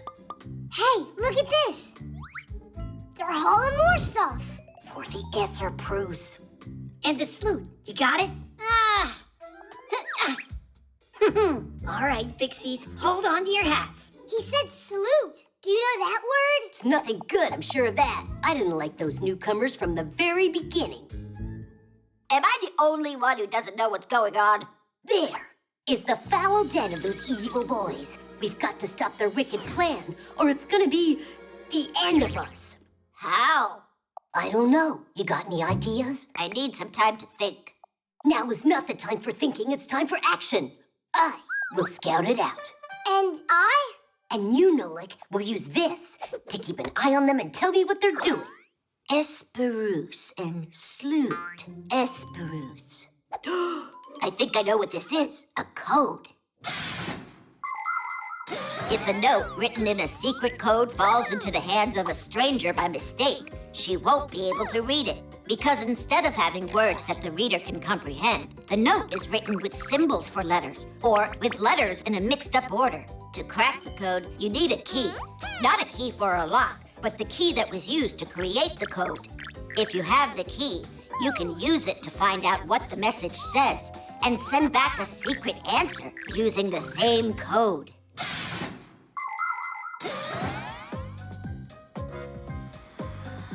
Blue, come in. This is Red. What do you have to report? Red, this is Nolik. Blue, I meant to say. The twins are flying off towards the warehouse. Hi.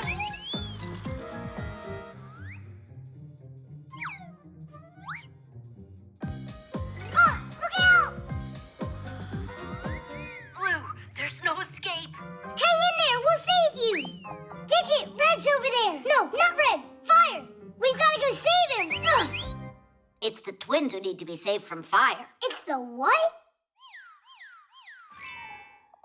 They'll come in, we'll flip the switch, and it'll be Essaprusen for all of them.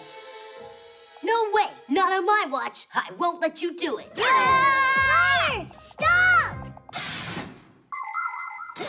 People have been using codes for centuries. The ancient Greeks wrote letters on leather strips that, when wrapped around a cylinder, would make the secret word appear in a row.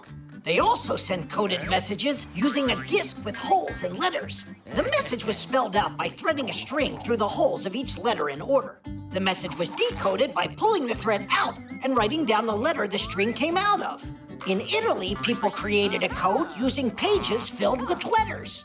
When a key with spaces cut out was placed over the coded page, the message would appear in the openings. Today, computers use numbers for encoding information. It takes a chain of numbers this long to code the word Tadish. The science that studies the history and techniques of secret codes is called cryptology.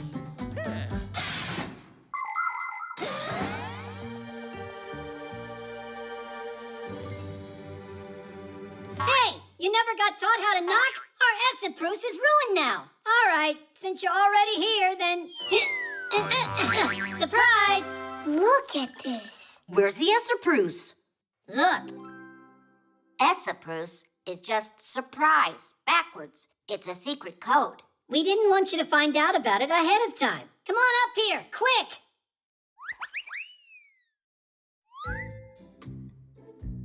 It's a trap, I'm telling you. Somewhere up here is where they're hiding that salute. Try to say that same word backwards. Wait, is it tools? It means tools? That was another code word like surprise? Then Tadish would be what? Should it? Awesome! Should it? Should it?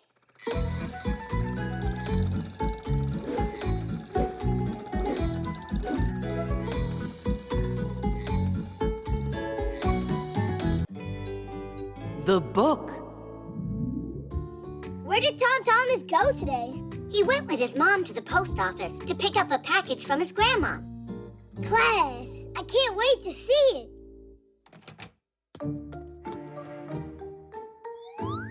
Well, what did your grandmom send you? It's the #1 coolest present. Did you really get a pack-a-mat?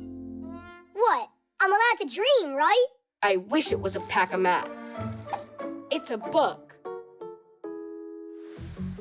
Oh, wow! That's Treasure Island. What's the difference? I think books are as boring as it gets. I agree. Guys, come on! Inside of this book are really cool adventures. What are you talking about? Inside that book are letters.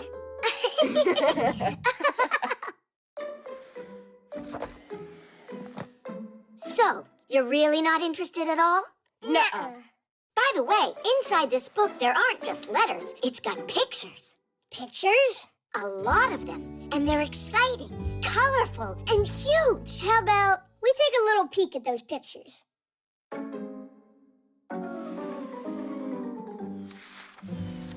Oh, pirates! Uh-huh, a gang of them.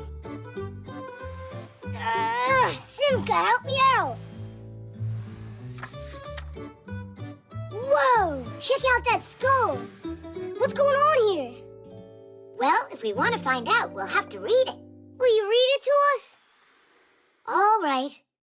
Having taken a hold of the map, the pirates set off to find the stolen treasure, and they walked on and on. The road was winding and went up and down.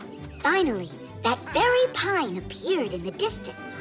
It towered almost 200 feet above the thicket. Sensing that the treasure was close, the pirates rushed forward. Even Silver hopped along on his peg leg. After a moment, everyone was standing at a huge pit.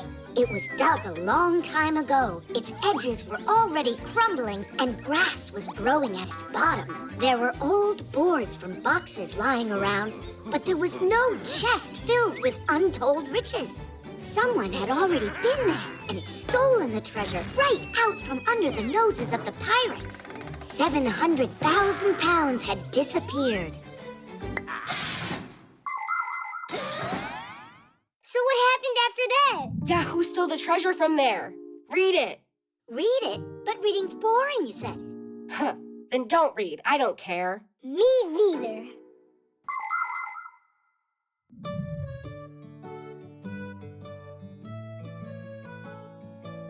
Oh, it's the guy who thinks reading is boring. What? I wasn't reading. I was looking at the pictures. I can't believe you! You're reading it without me? Grab it! Chusaka, this is not yours. Give me back my book. Pull it harder, harder! Yes. Oh, this is bad. That book was his grandma's present. We'll fix it. In ancient times, people copied books by hand, but now they are made in printing houses. First, a mock-up is produced to place the text and pictures where they belong. The pages are then transferred to metal plates, which are loaded onto rollers. Ink on the rollers is pressed onto paper as it passes through the printer. The pages are then trimmed to size and stacked into reams. Next, the pages are put into order, stitched together into the inner book, and finally glued to the cover. Good. Now, carefully. Great job. So now can you read the book to me? I think it's someone's time to go to bed right now. Just a little more, okay? So, it's not boring then? It's not. Tom Thomas, were you reading? Mom, Treasure Island is really great. You were right. It's the #1 coolest present. I am so glad you like it. But why don't you continue reading tomorrow? Now it's time for bed. All right. You've managed to wear it out already. Well, me and Chusaka, we were fighting over the book. I think she also wanted to read it.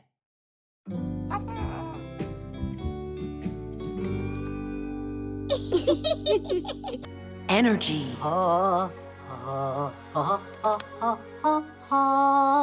Good morning. We're here for the exam, so you'll give Pack-a-mats to us. That's excellent.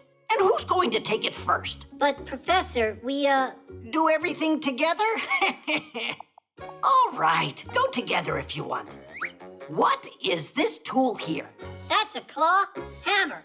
Way to go! And how do I give each of you a grade? You both answer together. But it's faster. I've got time for you. Geek, try it on.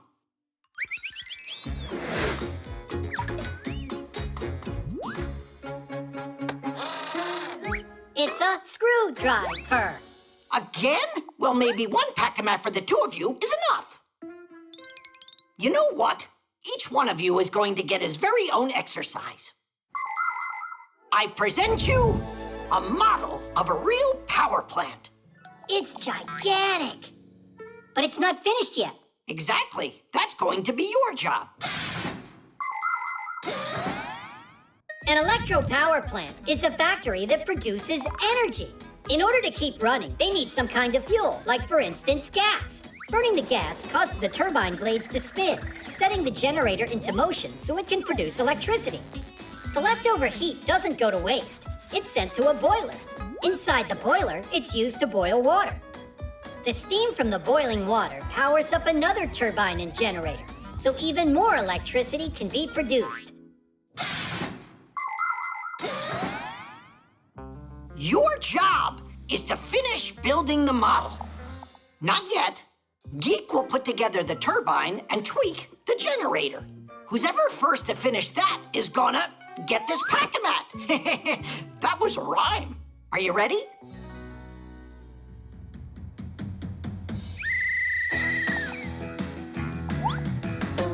You're off to a great start.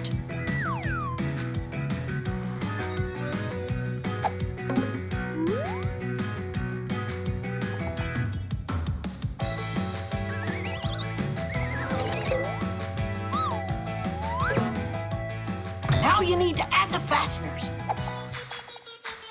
A critical moment.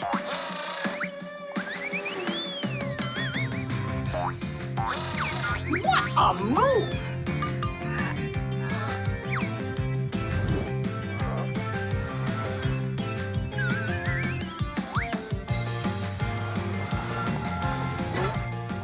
What an intense game! I mean, exam.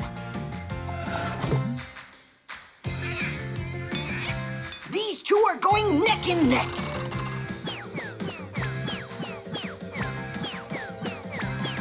And the winner of this race? I don't know. The parts for a power plant are made at special factories. You could fill several tall apartment buildings with all of the people who work making the parts for one of these giants. And all of these workers are real professionals. How could they not be? After all, the mechanisms they put together are very complicated. Take, for instance, a turbine. It's built in the shape of an enormous cylinder with propellers around it. And next to the turbine is the generator. Its parts are assembled like a giant nesting doll, one inside another. Together, this powerful team produces electricity. They're just like people are Fixies. When every one of us focuses on a common cause and we work together, the results can be simply fantastic. Well, yeah, it's a tie, right? Then we'll have to have a tiebreaker. Whoever presses this button first and gets the power plant going will be declared the winner. Go for it. So, which one of the two is faster, smarter, and stronger? Press it, Geek. You deserve it. Nuh-uh. You. Press it. Go ahead. No, you go ahead. No, you. Quit stalling. You're the one that's stalling. Press it. Just press it both at once. Woohoo!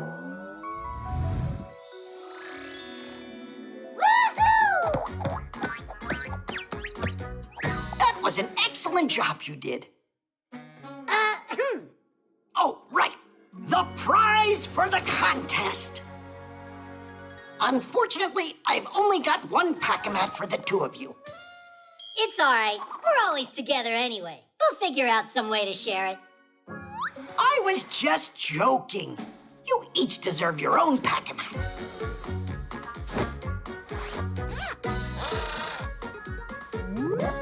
Titties!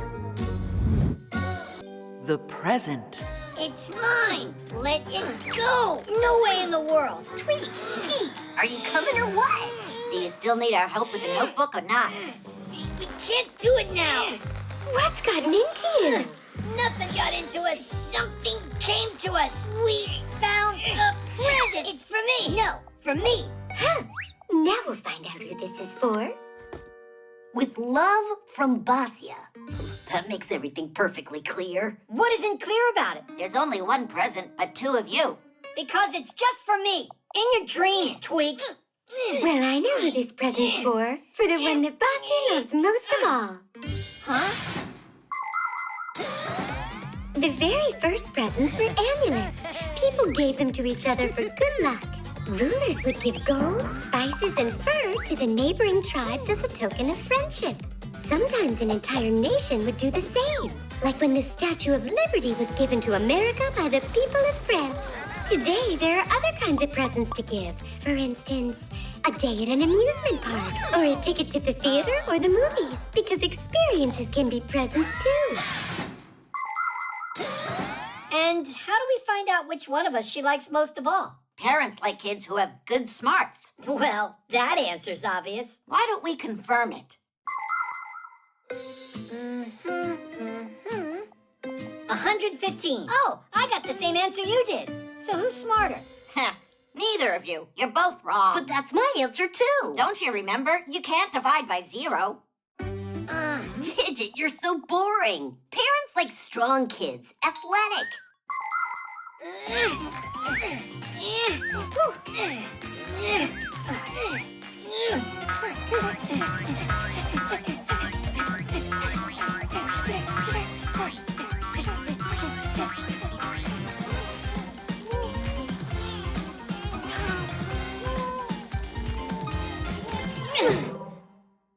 Who's smarter or stronger? Who cares? Parents really love whoever is the prettiest.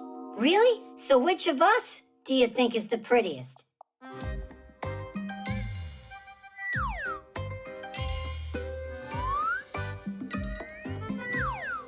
Verda, stop stalling. What, you think it's so easy? You're identical. That's all. I have had enough. I'm the one that found it, so this present's for me. What? There's no way.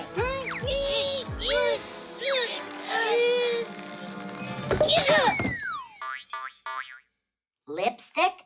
Who's it for, if I may ask? For the one of them that's the prettiest. I guess that this was meant for you. I don't think so, Tweak. It must be yours, not mine. Just take it. Hey, you're the one who found it first. Found what?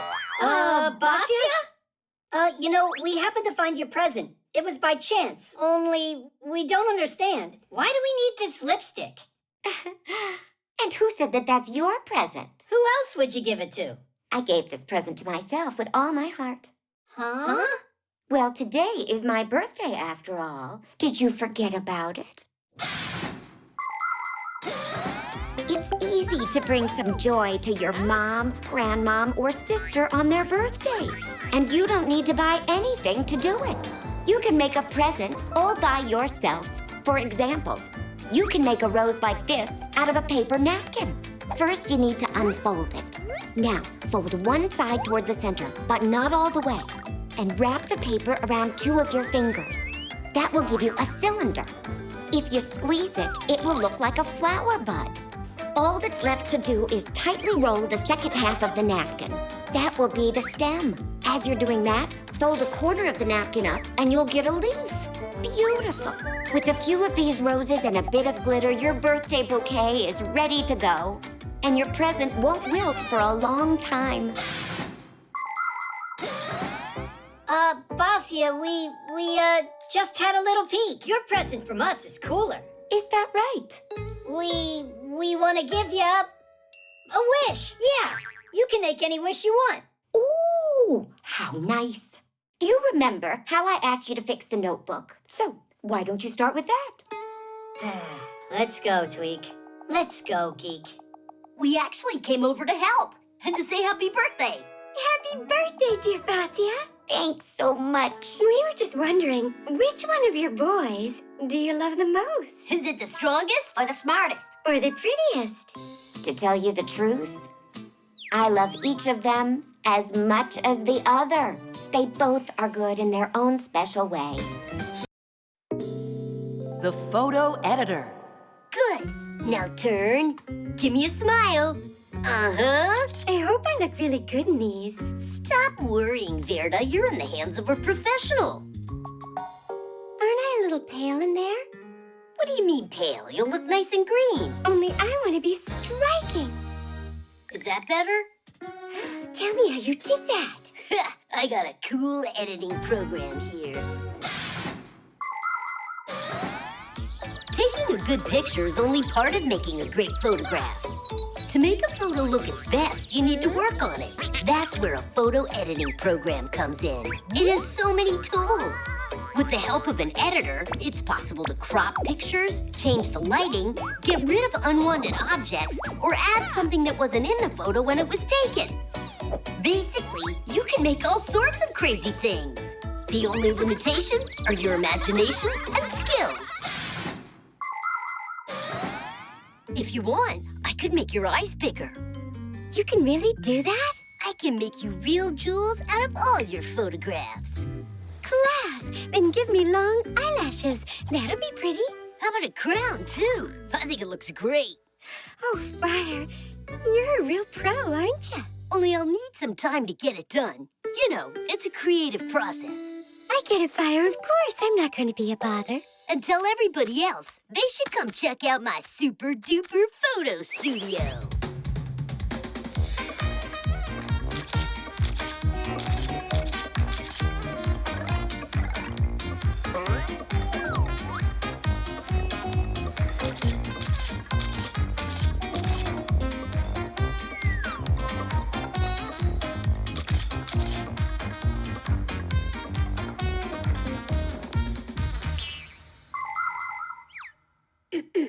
When will the photos be done? Patience. You'll see them as soon as they're ready. Now don't disrupt my creativity. Now that's a professional artist. Well, maybe I should make them even bigger. Is that enough? No, the bigger the better. Now they'll finally say what a talent I am. No word from Fire? Not yet. Having to create is hard. Hey, you want to bet that my photograph will be the coolest? What makes you think that? Because that's what friends do.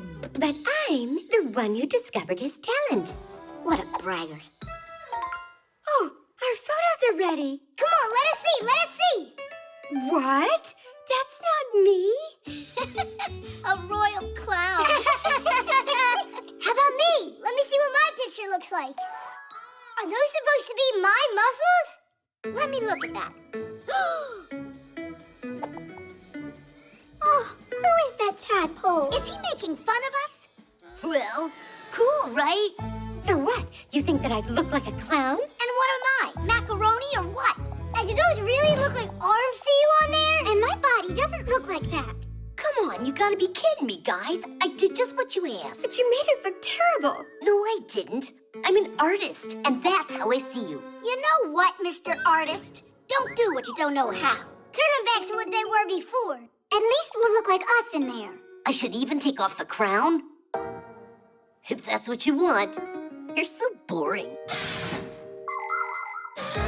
The art of photography began way back in the middle of the 19th century. In those early days, it took around 8 hours to produce one picture. But even with all that time, the photos looked rather blurry and had defects. Photographic artists would touch up the photographs with paint, in order to conceal the spots and scratches. Some of these artists even developed techniques where they scraped off parts of the photos and then painted whatever they wanted on top of them. Nature, outlandish animals, and all sorts of fantastic things. It was very difficult work. When digital photography was invented, it became much easier to fix a picture. Just load a photo into a photo editor and edit away. Now the challenge is trying not to go overboard. You want it, you got it.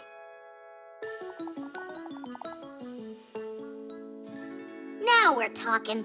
Splendid. Nobody needs that photo editor. Only, I'm looking a bit small in there. It would have been fine if you'd left my eyes a little bigger. And I was a little taller. I like my photo just as it is. Except you could change how you did this background. Then what do you say? Can you In make my it eyes, you can't make them bigger. Come on, Fizz. Give me a little more muscle. Just don't don't go go crazy. crazy. And a new background would look just great. You're never gonna be satisfied.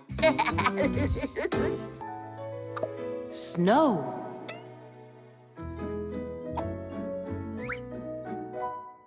Well, where do you think the tree should go? Let's put it over here this time. But it was right there 2 Christmases ago. And so what? It was nice there. Every year is the same old thing. How about we have a snowball fight instead, like humans? Uh-huh. You'll go get buried in a drift, and then we'll have to find you. Here's an idea. Why don't we celebrate this Christmas in the refrigerator? Even better, in the freezer. The humans will be done with their cooking, and they won't bother us in there. And what about snow? We'll find you that snow. What is snow? When water evaporates from seas and rivers, it flies into the sky, turning back into liquid again. The drops are so tiny and so light that they just hang in the air and form clouds. But if the drops in the cloud join together, they become big and heavy and fall down as rain. But these heavy drops freeze when it's cold out, and they turn into ice crystals. They grow spikes in all directions, forming what we call snowflakes. Snowflakes come in a variety of shapes: stars, needles, columns, and even triangles. Each one of them has its own unique design. By the way, not one scientist yet has been able to find 2 identical snowflakes.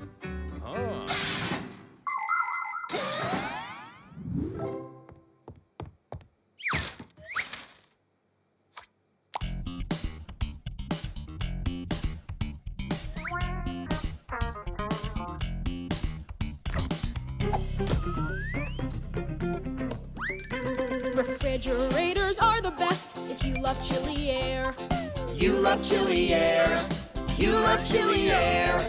Penguins go there for a rest. So do polar bears. So do polar bears. So do polar bears. Summertime or wintertime, there is always frost. And inside you just might find dear old Santa Claus. It's chilly. Cleaning this freezer yesterday was a great idea. Yeah. No, I don't like it. It's just way too cold in here. Ha! We Fixies are frost hardy. Uh-huh. Nolik's turning blue already. Look. That's my natural color. Stop arguing. We're moving to the refrigerator. It's warmer there. The fridge is great for cardinals and for chickadees. And for chickadees. And for chickadees. Winter birds will come to feed any day they please.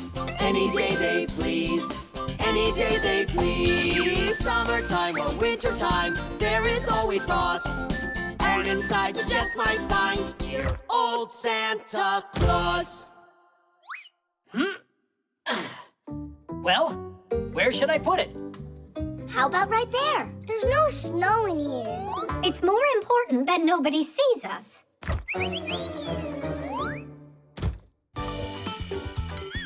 In the fridge, the weather is a walrus's dream. Walrus's dream. Walrus's dream. They love jumping in the water and the sour cream. And the sour cream. And the sour cream. Summertime or wintertime, there is always frost. And inside you just might find dear old Santa Claus. If they put in one more pot of food, then there won't be any room left for us at all in here. Or snowball fight either. There's no snow in here anyhow. This was a bad idea. Let's just go home. The television will be cozier. Marcia, let's go back to the freezer. It'll be fun for the kids. There won't be any snow in there, but we'll be able to find some frost. And to keep ourselves from getting cold, we can dance in a circle. You convinced me. Quickly, Christmas will be here soon. Everybody needs a fridge. It has ice and snow. It has ice and snow. It has ice and snow. Only we could use a smidge more room for the food to go. Room for the food to go. Room for the food to go. Let's all climb inside of there like one big happy brood. But there's no space. No space? Who cares? We'll just eat the food.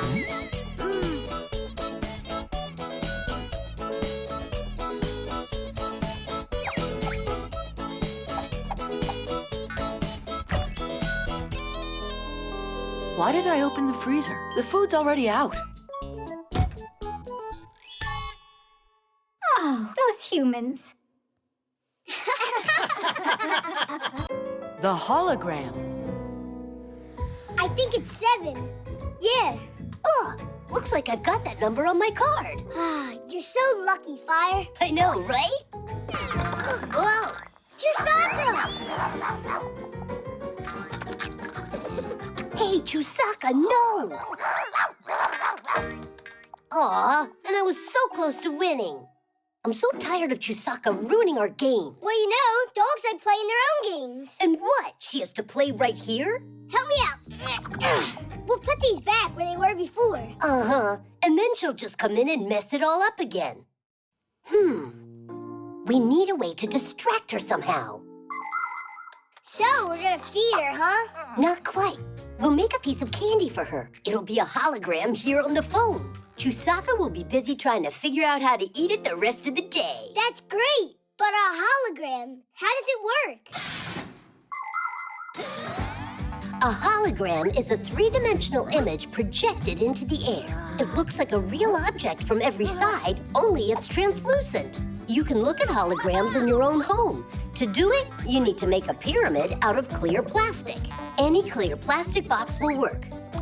First, cut out the 4 sides and connect them. The next step is to look for a 3D hologram video on the internet. Start playing it and put your plastic piece on top of the phone. Pretty cool, isn't it? Class! It's like real candy. Chusaka, get over here.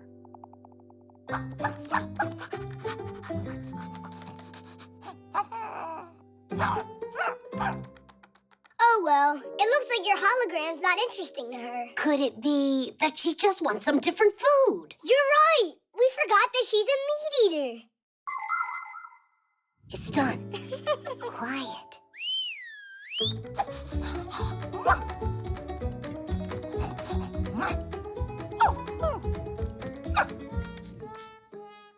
I don't get it. What's wrong with it now? Nolik, how dumb are we? We made her some meat, but it doesn't have any smell. Done. Let's hide.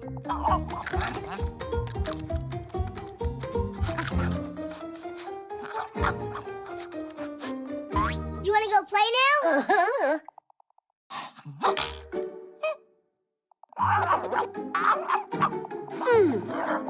It wasn't the plan for the hologram to work like that. Fire, we gotta help her. Help her? How come? She's the one that did that to herself. Fire was just kidding. Tell her, Fire. I'm sure that you've seen how superheroes in the movies often use holograms.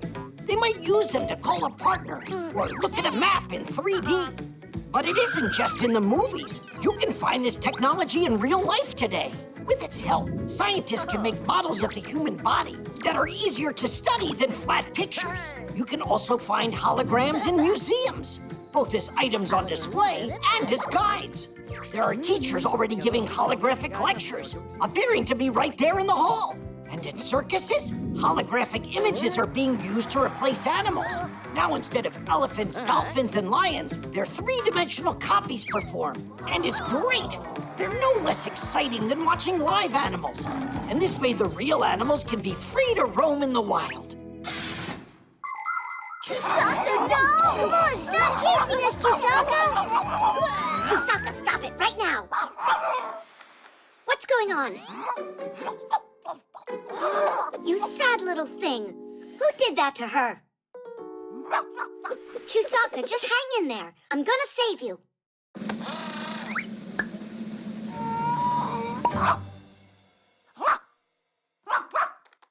Whose idea was that? We thought Chusaka would get distracted with a hologram, but then she put her nose in there and got stuck. It was her fault. She's the one that kept getting in our way. Maybe you were getting in her way, actually. Fire! Wouldn't the table have been fine for this game? No way in the world. I am gonna play where I want.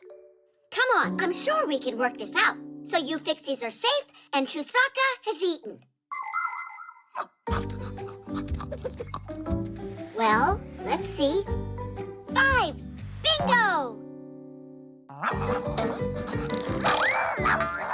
Chusaka really loves that catapult game you came up with. And I love how she beat us in bingo. Just like always, best at everything. Maybe you didn't notice, Fire, but I saw you win a game today. What game was that? That scary one. That game of tag with Chusaka. 4. The bones. 5. 6. This way. 7. Hurry. 8. 9. Where should I hide? 10. All right. Ready or not? Oh! Tula, what happened? You're supposed to be hiding. Digit, there's, over there. There are bones in there. For real? Real bones? They're ancient fossils. Whoa! Wow! What kind of bones are these? A mammoth! A dinosaur! Let's put them together and find out. The first thing we need to do here, find out just how old these fossils are with a device to measure the bone's age. The professor and I were planning on testing all of these bones. How does that thing work? See for yourself. This bone's 1,000,000 years old. No joke? No joke. Oh, what's the picture on there? Just a decoration? Isn't that a radiation sign? Radiation? Isn't that stuff dangerous? In small doses, it's not dangerous at all. And if you're really interested, this kind of radiation's called ionizing. Ionizing radiation, or just radiation as it is more simply called, is a powerful force. Although it can be dangerous if handled improperly, when used safely, it can be very helpful. In airports, subway, and train stations, radiation is used to inspect luggage. If someone tries to sneak their pet cat through security in a suitcase, it'll be discovered right away. And that's not all. Radiation helps detect tiny cracks invisible to engineers in airplanes and rockets. Different kinds of foods are exposed to radiation to get rid of pests and harmful bacteria. And people examine paintings with radiation. If they get lucky, it's possible to discover old sketches and writings, or even find a second masterpiece hiding under the first one. I heard radiation gives off a greenish light. Is that true? It's important to remember that radiation doesn't have color and no smell at all. Why don't we go just check the bones already? Because I am not done yet. And so, I say we do it ourselves then.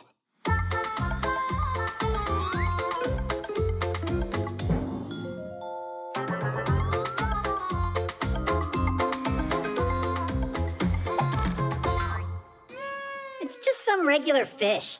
Yeah, real exciting. Let's get out of here. Geek, come check this out. There's more bones? How about there? There are lots more in here. Let's build something cool for Smarty Pants. A special specimen. the skeletons of humans and many animals are made out of bones. They last a long time, and people use them to help figure out when a certain animal lived. How? The secret is in radiation. Bones, as well as living organisms, are a little bit radioactive. In specially equipped laboratories, scientists can take a layer of an ancient bone and pass it through a special machine. The less radioactive particles the machine detects, the older the bone. Ooh, what's that? I think it's an ancient creature. Digit'll figure it out, right? No doubt about that. The age of this specimen is 10,000 years. Obviously a bird, then. So you think it's a bird? Right, with horns. That is strange. 100,000? That would make it a snake. With wings, you mean? And here, 1,000,000 years old. Then it's a fish. A snake bird fish? Is it possible? Is everything all right? Is there something wrong with your device? Snake, I'm sure. Here it's bird. Here it's fish. And snake. I just don't get what's wrong.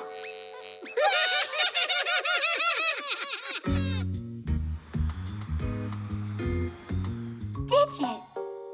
Could there be 3 skeletons in there? What do you mean, 3? Look, there are more bones in these boxes, and they're labeled snake and bird. And here is ancient fish. You played a joke on me, huh? It's not funny at all. Relax. We didn't mean to insult you. The truth is, your device was right. Not one mistake. Of course not. Radiation's a really good thing if you use it wisely and with proper care. Digit, you're so smart. By the way, you missed some important parts of my lecture. So let's start. Hey, I thought we were playing hide and seek. You're it. But, all right. Here I go. 1, 2. The roller coaster.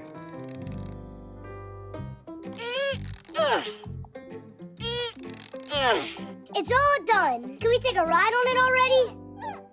You need to tighten those up, and these a bit more. I've tightened these bolts so many times. It's a very intricate mechanism. It has to run precisely as a clock. There, is that all? It should be. Just one thing. This roller coaster must be tested first. That's what I told you. We should ride it. Not yet. Wait right here. And don't touch anything, all right?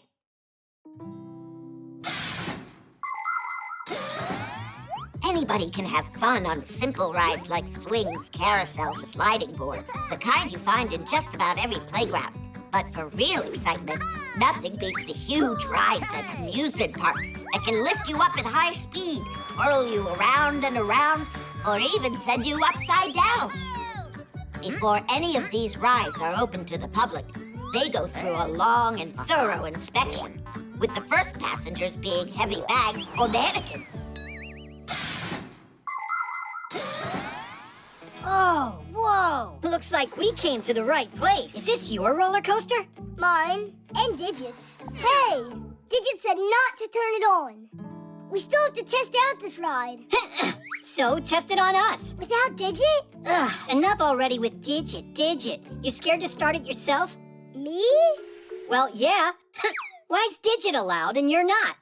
Yeah, why not? I know how to use these buttons too. Are you ready?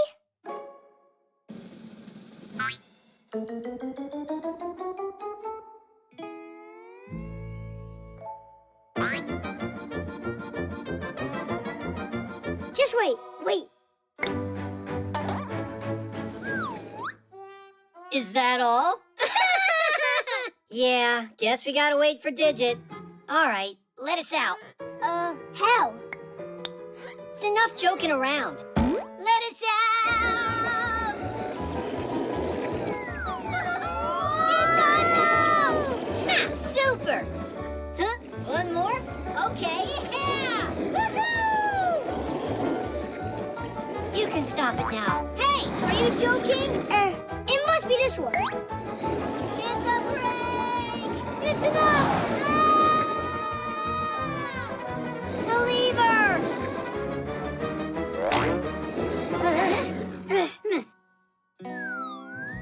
How long we gotta hang here? I thought you said you knew how to work this thing. I didn't think it was so hard. No! Don't touch anything. That's enough testing for now. We'd rather hang. When's Digit gonna finally get back here? Nolik, didn't I tell you not to touch it? I don't even want to imagine what would have happened if they fell down from there.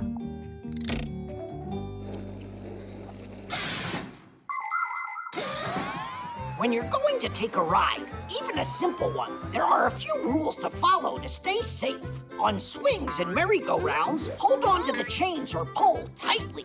If you're going to go on a big ride, it's best to empty your pockets and leave your toys and phones with an adult, because at such high speeds, they can just fly off. Always make sure to check that your seatbelt is securely fastened, and under no circumstance should you unbuckle it. It's also dangerous to take food on a ride. You can choke on it and make a mess on your neighbor. Only go on rides if there's a supervisor there to run it. And it should go without saying that you should never touch anything that you're not supposed to. There you have it. Just follow these simple rules and enjoy the ride.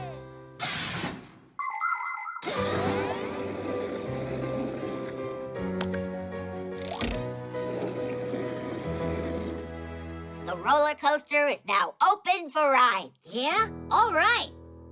And can I go on? What if 54 tests aren't enough? I think the only one thing that hasn't been tested yet are the nerves of our inventor. And I know just how to test them. Hey! Got him! Are you sure about this?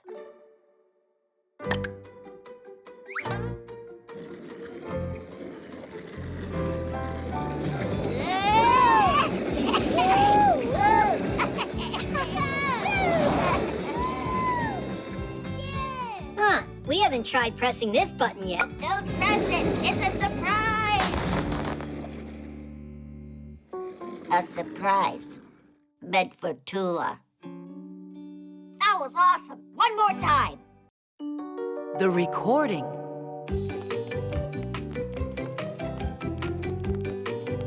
It's really cool that we're putting on this talent show, right? Mm-hmm. Do you know what you're doing yet? I'll be out there watching you. What do you mean? Everyone's gonna be in the show. I'd rather not. I hate to perform. Come on, you'll be great. You can... Oh, sing. I think I would be better off just giving a lecture. Or could it be that you're just afraid to sing? I'm just not an artist. What a shame. Tula's totally into music. Yeah? I don't know. Let's go. I'm gonna turn you into a star. Aye. My heart is thumping. Flying down the road is what I like. Aye. This isn't gonna work. It's, really hard to hear you. Told you I'm not a singer. Wait, you can lip sync the song. Just pretend that I'm singing to the music? It's a cheap scam. It's what all of the stars do. I'm sure Tula will love it. And you don't need to worry about a thing. I'll find one great backing track.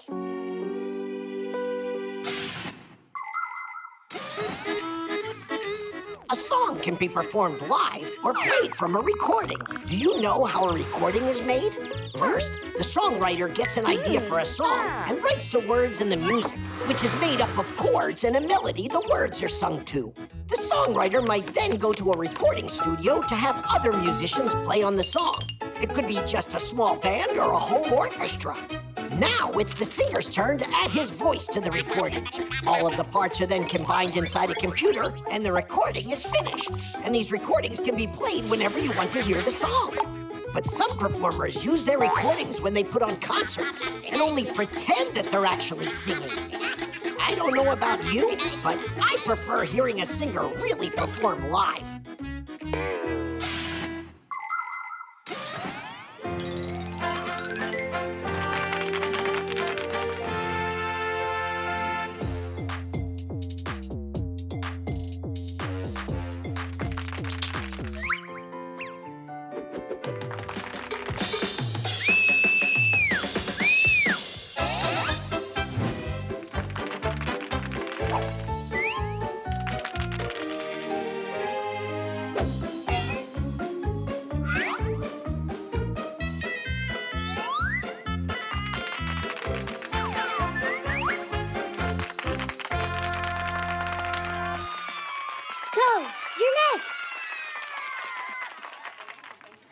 maybe I should give that lecture.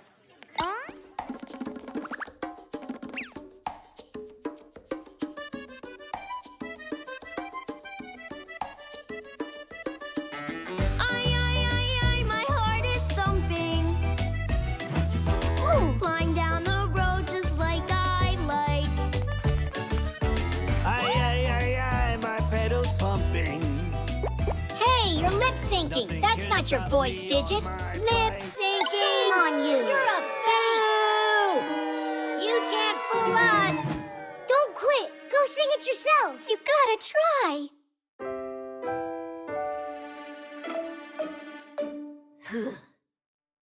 Let's ride our bikes from town to town. Let's ride our bikes the whole world round. We'll ride the day through because we love to. And then tomorrow we'll go and ride again. My two-wheel wonder. When traffic's jammed, I slip right through. I'm unencumbered. I am the driver and engine too. Let's ride our bikes from town to town. Let's ride our bikes the whole world round. We'll ride the day through because we love to. And then tomorrow we'll go and ride again. We'll ride the day through because we love to. And then tomorrow we'll go and ride again. You see? I told you I'd make a star out of you. The air conditioner. Hey, Greenie. Peekaboo.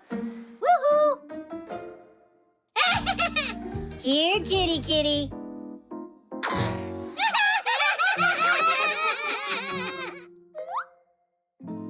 It's taking Digit forever. 'Cause when it comes to fixing up air conditioners, Digit's a dum-dum. He said he knows how they work inside out. He should prove it. Leon! Woohoo! Geek, be careful. You could fall down. When are you gonna learn to tell Geek and I apart? You done? It's working perfectly. Oh, yeah? Then why wouldn't it respond to the remote? Because it's got a stuck button. Where? Oh. Guys, why did you push it like that? It can only be fixed from the inside. An air conditioner gives relief from the heat. It has two main parts. One hangs outside of the house and the other inside. The air in the room is sucked into the unit, where it passes over cooling coils filled up with gas. The heat pulled out of the air is pushed out to the street with a fan, and the ice-cold air is sent back into the room. By the way, some air conditioners not only cool the air, but can warm it up as well. You can turn it on in the winter and enjoy. Piece of cake. That's great. We can finally get cooled off. It's so dusty in here. You'd think they'd clean up, at least once in a while. Ah, I love it cool. Ugh. Let's make it a bit warmer. I feel cold. Well, I feel hot. You're gonna freeze me. It just doesn't want to stay in place. And you're gonna roast me in here. And now this one? A little heat can't break your bones, especially since you don't have any.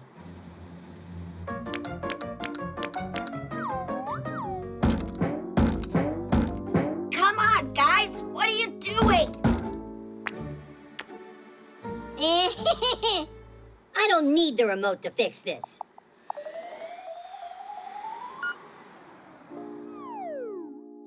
Ha-ha! Who's laughing now? We'll see about this.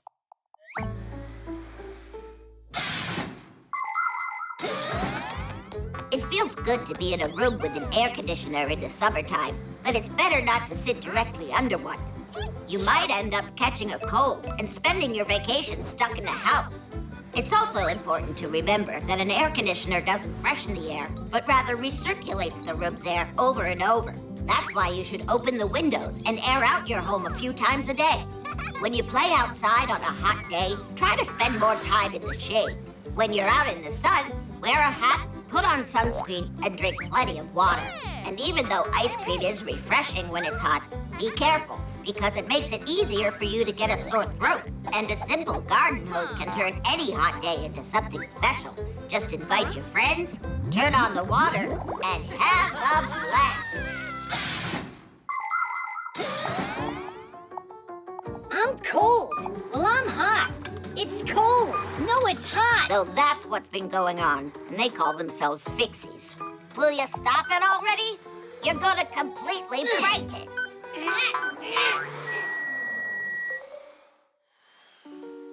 There you go. Didn't I warn you?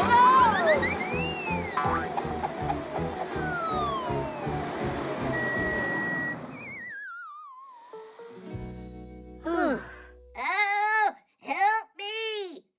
Digit? They come. Hold on there. I taste awful.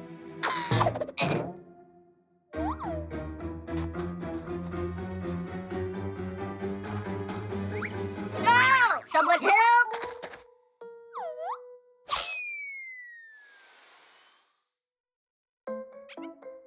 Digit, why did you go inside the terrarium?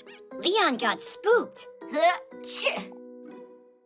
Well, see what you've done? Digit has a cold now. What? It's all because of that stuffy hair of yours. What? If it hadn't been for you, Huh? Where are you going? What about fixing the air conditioner? Fix it?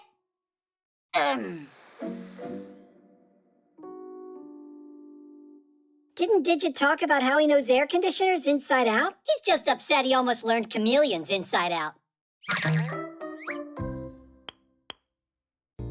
The quadcopter. Katya, would you like to go with me? No. Suppose that you wanted... Nah. Just say what you want to say. Katya, let's go to the movies. That's easy for you to say. This is about asking her to go to the movies, not a walk. Ah. Well, in that case, just send a text to her. Or better, write a letter and send it. By the time it gets to her, the movie will be over already. And what if we send it by quadcopter? Class! And I can send back Katya's marker, too. Now launching our postal quadcopter. Let me help.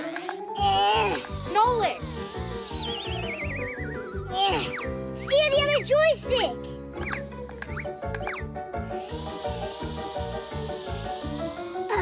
That was a good job. A quadcopter looks like a helicopter, only it's smaller, and it has 4 rotors. They can also carry a camera, which means they can not only fly fast, but can shoot videos and photos too. These devices are used by journalists to help document their stories, and by cameramen to shoot from high above the action. Quadcopters also help rescuers find missing people. And soon, they'll be delivering groceries and packages.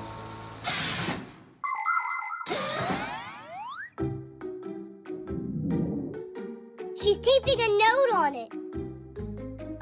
Let's fly it back here. Thank you for the marker? What about the movies? Nothing at all. She doesn't want to go. Maybe Katya doesn't want to go with me, but with Johnny. Your imagination is awesome. All right, we'll check with the quadcopter. But that's spying and that's not good. Only that Johnny. Someone's not answering her call. I'm sure it's Johnny. He never hears his phone when it rings. Now she's writing him a note? So that's how it goes. Katya, Now I know everything. Enjoy the movies with Johnny. But the friendship between you and I will always be strong? Is now over. And that is that. What? When ancient people needed to send a message, they would make signals with loud drums or with smoke from fires. The signals were then sent repeatedly in a long chain, moving from one settlement to the next. Later, people started using messengers and carrier pigeons to deliver the news. It was not until the 16th century that a real postal service appeared in Europe. A postman would travel in a carriage, only there was so far that he could go. With time, ships and trains started carrying letters. But today, most everything is sent through the internet. 1 second and the message is already in an electronic mailbox or on social media. Paper letters are becoming rarer and rarer. But you gotta admit, to get a real letter feels great.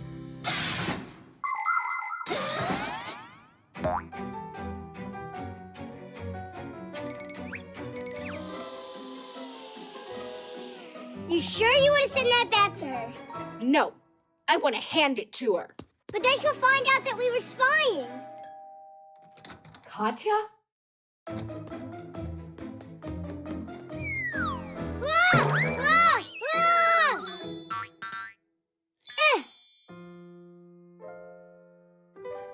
Tom Thomas, how come you wouldn't answer your phone? You were calling Johnny. You didn't call me. And why would you think that?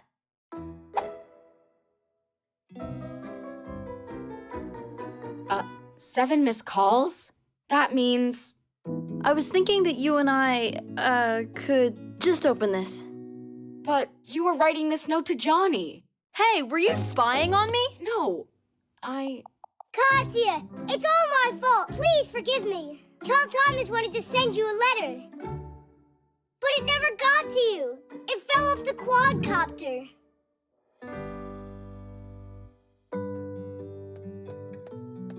Come on, read already. Tom Thomas, let's go to the movies. Promise you won't spy on me ever again. You picked the movie out.